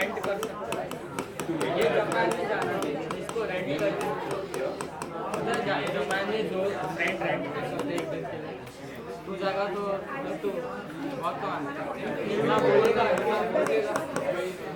क्या है? 2 घंटे भगाते हैं, इसका नहीं होगा, बस करना वही है, बट थोड़ा इंटरेस्टिंग वे है करेंगे। टाइम नहीं है आने, तो भी टाइम नहीं, इंटीग्रेशन मैं करा दे रहा हूँ, मतलब तुम्हें करवाने का टाइम नहीं है, मैं तो करा ही रहा हूँ। ओके, नहीं चेक ट्राई 2 घंटे क्लास में, इसके बाद 1 घंटा आराम से रुकना है, ठीक है? क्लासरूम प्रोवाइड कर दिया जाएगा तुम्हें, नहीं तो मैं बोल देता हूँ, ठीक है ना? आज गप्पे खत्म कर लेना। लेकिन ओके, सो बनाना क्या है मुझे? यूनिफॉर्मली चार्ज सॉलिड स्फीयर बनाना है जिसपे टोटल चार्ज क्यू है। एंड ये ना एक अजीब सी प्रॉब्लम है, समझना ध्यान से। इसको बनाने के लिए क्या, हाँ बताएगा, आइडिया समझ में? हाँ बोल। अगर सिर्फ रेडियस तक होएगा तो फिर केक्यू बाय आर का ही पोटेंशियल लगेगा, अगर अंदर आएगा सरफेस पे आएगा तब सरफेस के अंदर आएगा तो फिर अलग वो होगा। इतना है वो फार्मूला। यस, तो अब r स्क्वायर प्लस तो फिर 2 बार इंटीग्रेट करना, मतलब स्प्लिट करना पड़ेगा। हां, स्प्लिट करना पड़ेगा। स्प्लिट कैसे, एक बार बोल। एक लिमिट लेगी सर आपने किया आर तक, और फिर आर लेस देन आर। नहीं, मतलब हम ये काम नहीं कर रहे कि हम पहले एक अंदर ला रहे हैं कुछ और। अच्छा, ये कि स्पेसिफिक, हाँ सरफेस का पता है, तो सरफेस तक जो भी होगा वो एक लिमिट, और उसके अंदर का जो होगा सो हाँ। लाइक इस सरफेस पे केक्यू बाय आर, नाउ हाँ। Limit will be KQ by R to Q, K Q by R to Q. Okay, और फिर लिमिट नहीं, K Q by R to potential पे लिमिट लगा। नहीं, सरफेस पे जो होगा और अंदर निकाल दे क्या? जीरो से यार 10 मिनट के लिए निकालना अच्छा लगेगा नहीं मेरे को यार, भाई 2 मिनट क्या यार, सॉरी मत बोला कर यार, ये पता है बहुत एंडलेस कहानी है। अच्छा एक मिनट, तू भी बता दी जल्दी से। उसको we can consider the solid sphere as very small hollow spheres, उसको इंटीग्रेट करेंगे। हाँ, ऐसा ही कुछ करना है, बट ओनली थिंग इज कि हाँ करना यही है। तो अब लेकिन प्रॉब्लम क्या है, पहले वाले में तो हमने क्या किया था, जो चार्ज लाना था ना वो हर बार यहीं पे ही लाना था, यहीं पे ही फैलाना था, वो पोटेंशियल सेम था। यहाँ पर क्या होगा, जो मैंने पहला डी, आर कांस्टेंट नहीं है। यस आर कांस्टेंट नहीं है, तो अब क्या करना पड़ेगा, तो समझो ध्यान से। पहला मैंने डी क्यू पकड़ा, पहला डी क्यू इन्फिनिटी पे, और उसको लाके मैंने एग्जैक्टली सेंटर पे रख दिया, ठीक है? तो कोई मेहनत नहीं लगी। दूसरा जो डी क्यू लाया हो ना, मैंने उसको क्या किया, उसको साइड में फैला दिया। इमेजिन करना, वो है छोटू और उसको भी साइड में फैला रहा हूँ। तीसरा डी क्यू लाया, उसको थोड़ा सा और फैला दिया। चौथा डी क्यू और फैला दिया, ऐसे। hollow sphere surface पे यस, तो हर एक स्फीयर को सॉलिड स्फीयर के सरफेस पे फैला रहे हैं, क्योंकि वो सॉलिड स्फीयर बन रहा है ना, यूनिफॉर्मली चार्ज है। तो हर एक डीक्यू जो मैं ला रहा हूँ वो सॉलिड स्फीयर धीरे धीरे बढ़ता जा रहा है, इमेजिन करो, है ना? मतलब t इज इक्वल टू 0 पर एक ही चार्ज है जो सेंटर पे है, उसके बाद धीरे धीरे t इज इक्वल टू, मैं डायरेक्टली जनरल टाइम के एक बीच का खा रहा हूँ डायग्राम।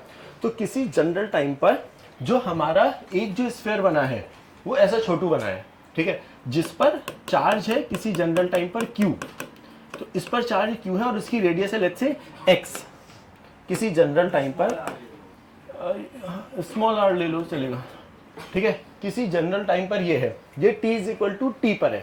अब t is equal to T plus D T पर क्या हुआ, समझना, यहां तक आ गए थे, बाहर से फिर से इन्फिनिटी पे एक dq पकड़ा और इसको लाए और उससे मैंने उसको ये कर दिया r plus D R, exactly, मतलब उस पर जो चार्ज हो गया है अब वो हो गया है q प्लस डी क्यू,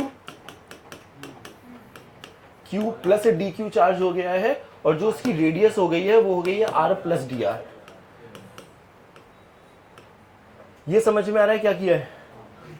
अब यही काम, तो प्रैक्टिकली मेरी लिमिट देखो, लिमिट दो ही हो सकती हैं, या तो q की लिमिट होगी 0 से कैपिटल Q या r की लिमिट होगी 0 से कैपिटल R। तो पहले ये समझते हैं कि भाई यहां तक हम पहुंच गए थे किसी जनरल टाइम पर, ये एक्स्ट्रा जो मेहनत करी है इसमें कितनी मेहनत लगी, ठीक है। सो वापस से D U is equal to D Q into V, ठीक है। v किसका, डी क्यू इंटू डीवी की जगह, सॉरी v की जगह क्या लिखेंगे, सॉलिड स्फीयर के सरफेस का पोटेंशियल क्या होता था, के Q by small are.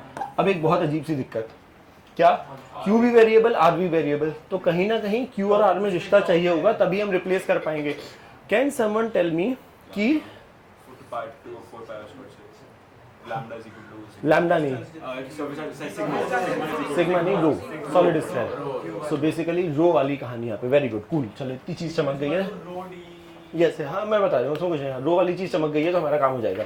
Okay, तो हमने क्या बोला वहाँ पे कि जो यूनिफॉर्म चार्ज डेंसिटी है ना, वॉल्यूम, मतलब Q upon 4/3 pi R cube is equal to छोटू Q upon 4/3 pi R cube.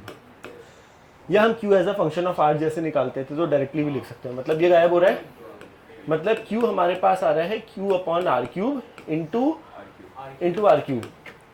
तो Q की जगह मैं ये लिख दूं, लेकिन भाई फिर प्रॉब्लम, वो dq है, तो काम करते हैं dq भी निकाल ही लेते हैं ना। जब Q as a function of R है तो मैं dq अपॉन dr कर रहा हूँ,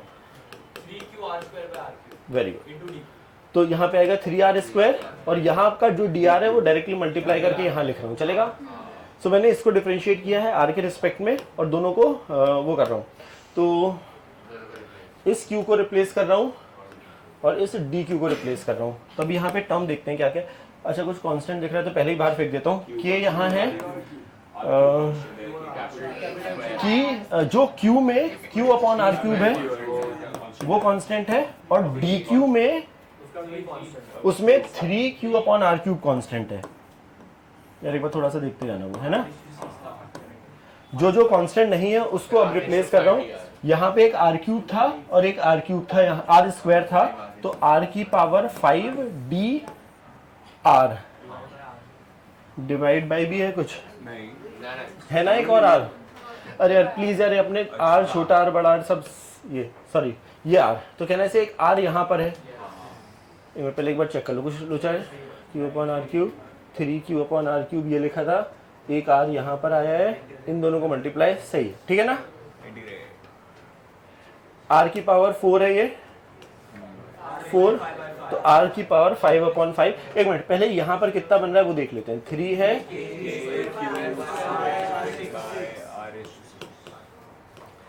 अच्छा लिमिट 0 से r 5/5 यस 3/5 का फैक्टर आता है, बिल्कुल रट्टाफिकेशन। सो यूनिफॉर्मली चार्ज सॉलिड स्फीयर की जो पोटेंशियल एनर्जी आती है वो आती है 3/5 kq²/5r। सो फैक्टर वहां पर है 1/2 का और यहाँ पर फैक्टर है 3/5 का। There are only 2 self energy का जो हमें याद करना है, बाकी किसी भी चीज़ का स्टैंडर्ड कुछ याद भी नहीं करना और पूछा भी नहीं जाएगा। तो अगर हॉलो स्फीयर या सॉलिड स्फीयर है तो उनको जो बनाने में खुद की जो मेहनत है वो हॉलो स्फीयर की है 2 kq²/2r और जो सॉलिड स्फीयर है वो है 3/5 का फैक्टर। तो अभी तू बता, देखो लॉजिकली तरीका पिटेन करना था हमें। सॉलिड स्फीयर जब बनाते हैं तो वो नॉन कंडक्टिंग होता है ना, क्योंकि अगर वो कंडक्टिंग होता तो वो हॉलो हो जाता। तो अभी मुझे एक स्फीयर ऐसा बनाना था जिसको मैं हर बार चार्ज लाऊं और उसको वो करूं, तो हम हर बार एक किसी जनरल जगह पे ये हो बनेगा। अगला जो dq ला रहे हैं अब वो कहाँ प्लेस करें, सवाल ये है। तो हमने क्या किया, उस dq को भी बहुत सारे छोटे पार्ट में तोड़ा और सरफेस पे लगा दिया, तो रेडियस जो उसकी dr बढ़ाता जा रहा है। मुझे एक ऐसा फंक्शन चाहिए था, या तो वो क्यू का इंटीग्रेशन बनता है या आर का, क्योंकि धीरे धीरे वो सॉलिड स्फीयर बड़ा होता जा रहा है। हॉलो स्फीयर में तो अच्छी चीज़ क्या थी कि वो सारा चार्ज वो रेडियस फिक्स थी और वहीं पे ही फैला दे रहे थे, तो पोटेंशियल कांस्टेंट था, रेडियस फिक्स थी। यहाँ रेडियस और क्यू दोनों वेरी कर रहे थे, इसलिए वो just a way of doing it है। सही है। तो एक छोटा सा यूज केस जो तू पूछ रही थी अभी वो बता देता हूँ कि क्या है। तो मतलब इस पर किस टाइप के प्रॉब्लम बनते हैं। पहला सवाल ये कि कैसी चीज़ें जो हमसे पूछी जाती हैं यहाँ पर, वो एक बार समझ लेते हैं। ओए जल्दी हो गया। ओके, पहला सवाल मैं बता रहा हूँ कि किस टाइप के प्रॉब्लम बनते हैं। तो फर्स्ट इज कि जहाँ पर सपोज, एक मिनट लिखना मत, पहले एक बार सुन लो। सपोज मेरे पास एक हॉलो स्फीयर है, बाकी दोनों प्रॉब्लम तुम्हें करने में, बस आइडिया बता रहा हूँ। हॉलो स्फीयर है जिसका चार्ज है Q1, रेडियस है R1, ठीक है। एक सॉलिड स्फीयर ले लेते हैं जिसपे चार्ज है Q2 और रेडियस है R2, और ये जो इनके बीच के सेंटर का सेपरेशन है वो बहुत बड़ा है compare to R1 and R2, ये है। और हमसे पूछा गया है what is the total potential energy of the system. तो अब समझना यहाँ पे जब मुझे ऐसे टर्म आएंगे, प्लीज एक मिनट मत लिखो, एक मिनट सुन लो पहले। तो जो हमारे पास टोटल पोटेंशियल एनर्जी है, तो अब यहाँ पर दो एनर्जी लिखी जाएंगी। ये केवल और केवल समझ जाना, जब भी हॉलो स्फीयर या सॉलिड स्फीयर है तभी ये होगा। तो पोटेंशियल एनर्जी होगी हमारे पास एक सेल्फ पोटेंशियल एनर्जी होगी एक, और दूसरी होगी इंट्रैक्शन पोटेंशियल एनर्जी। अभी तक हम केवल इंट्रैक्शन पढ़ रहे थे क्योंकि चार्जेस हमेशा केवल पॉइंट चार्जेस थे, ठीक है। सो क्विकली अब समझना, ये करना भी नहीं, इसमें कुछ है भी नहीं, ठीक है। सो अब आइडिया क्या है, जब भी हमारे पास ऐसी सिचुएशन होगी, तो ये लिख लेना, इसको तो स्टार मार्क कर लेना। तो जब हमारे पास पोटेंशियल एनर्जी निकाली जाएगी टोटल, अगर वो पॉइंट की जगह हॉलो या सॉलिड है तो उसकी खुद की भी एनर्जी होगी। अगर हॉलो स्फीयर है तो उसकी जो सेल्फ एनर्जी होगी ये होगी। अगर केवल सॉलिड है तो उसकी जो एनर्जी होगी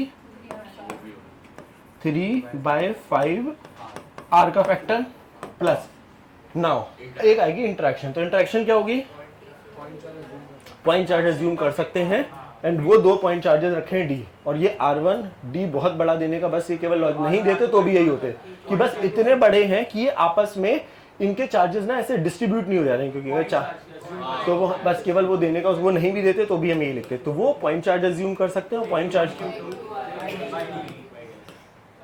बाय D। समझ में आ रहा है? नहीं, D बहुत बड़ा है, R1 D इन्फिनिटी होता था तब जीरो करते हैं। तो ये R1 R2 बस ये देने का मैं बता रहा हूँ कि पर्पस क्या होता है कि ये बोलते हैं कि ये चार्जेस ऐसे नहीं है कि कंडक्टिंग है तो ये फैल जाए, इधर उधर हो जाए, है ना। तो हम सेंटर पे अज्यूम कर सकते हैं। ये नहीं देते तो भी हम यही लिखते हैं।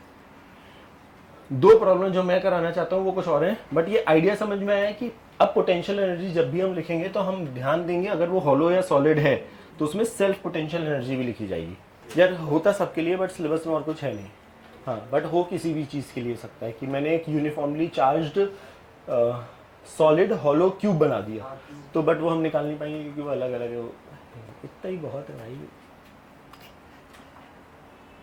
ठीक है, दूँ एक सवाल क्विकली।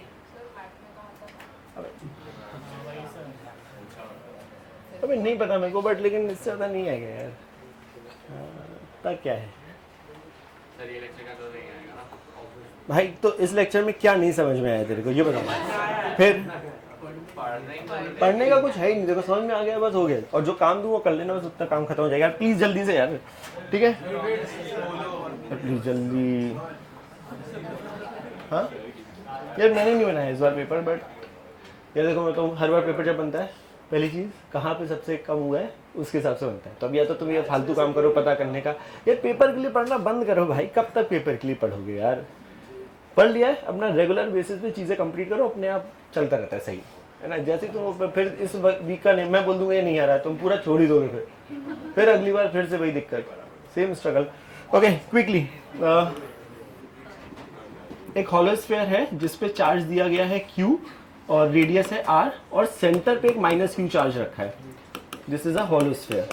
अच्छा, यूनिफॉर्मली चार्ज है, बाकी तो है ही नहीं, उस हर बार ही हॉलो स्फीयर है। What is the total potential energy of the system? So एक हॉलो स्फीयर और उसके सेंटर पे एक -Q रखा गया है। Find the total potential energy of the system.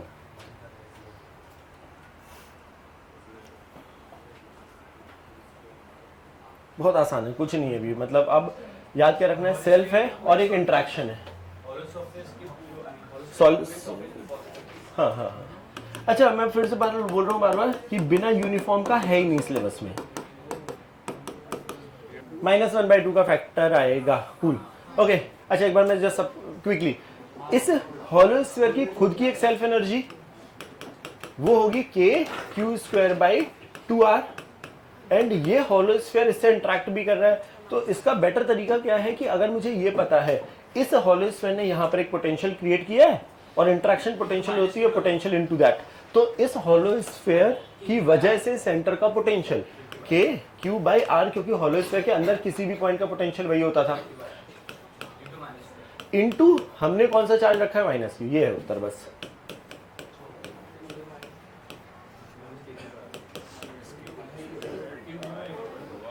सही है, पक्का पक्का पक्का पक्का पक्का श्योर?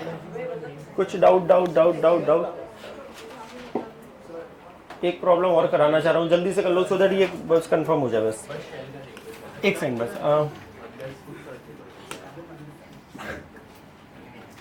एक चार्ज Q, रेडियस R, दूसरा चार्ज रेडियस ये, और ये -3Q, ठीक है।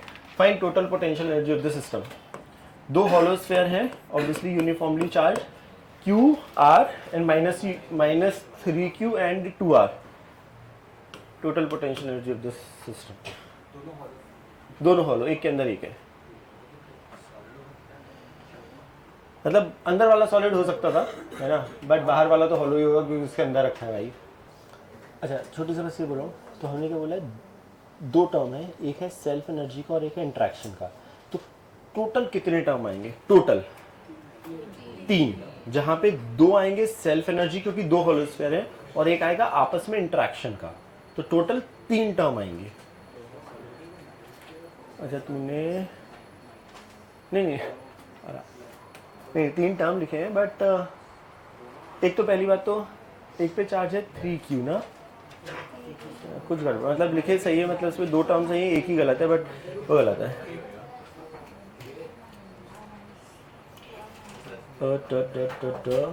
एक की रेडियस मैंने 2R ली, ओके।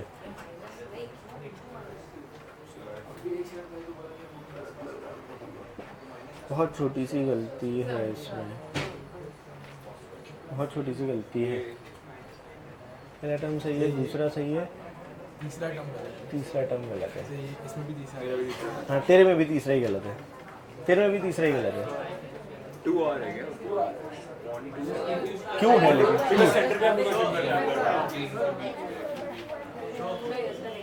पहला टर्म सही, दूसरा सही, मैं टर्म देखना चाह रहा हूँ, तीसरा टर्म कहाँ है तेरा?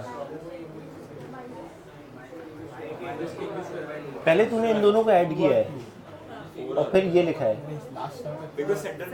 सेम गलती सब। दिस इज पूरा, ये माइनस कहाँ से आ गया? अच्छा अभी तक एक भी नहीं सही आया है। हाँ तूने एलसीएम सही लिया है, ओके फिर दिस इज सही। मैंने आंसर मेरे को नहीं आया, ये गलत है। फैक्टर बहुत छोटी सी गलती, इसमें भी वही लास्ट वाले फैक्टर में थोड़ा सा गड़बड़ है। तेरे 4 टर्म कैसे आ गए? 4 कौन से हैं? तूने टोटल 4 टर्म लिखे ना? नो अच्छा मैं ये, this is the right answer, ये वाला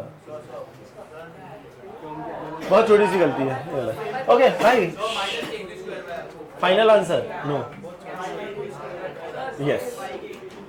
ओके भाई खुद की सेल्फ एनर्जी सबने सही लिखी, एक लास्ट वाला टर्म गड़बड़ है। इसकी सेल्फ एनर्जी KQ²/2R, इसकी सेल्फ एनर्जी K।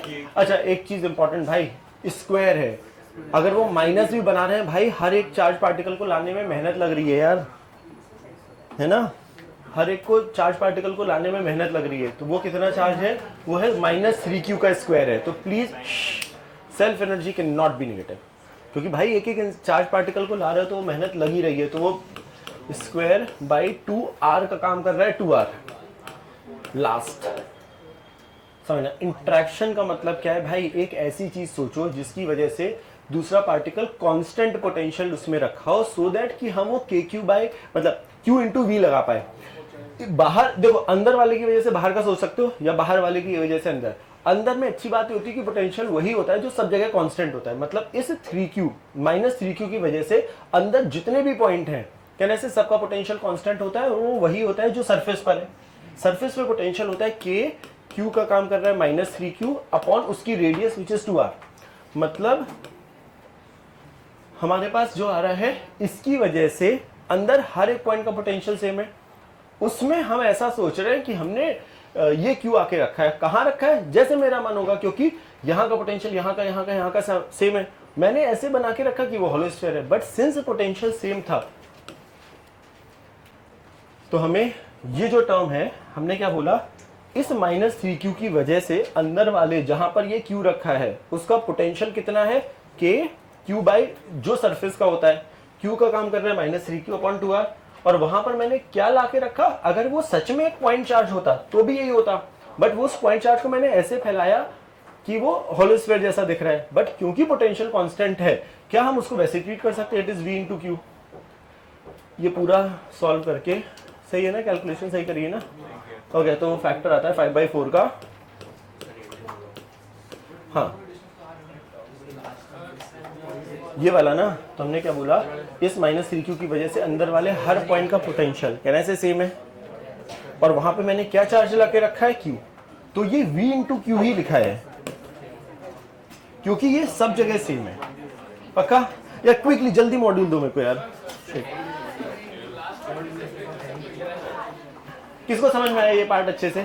थर्ड वाला कौन है, तेरा दोस्त है कोई? जल्दी से बाहर, पहले मुझे मॉड्यूल दे दो।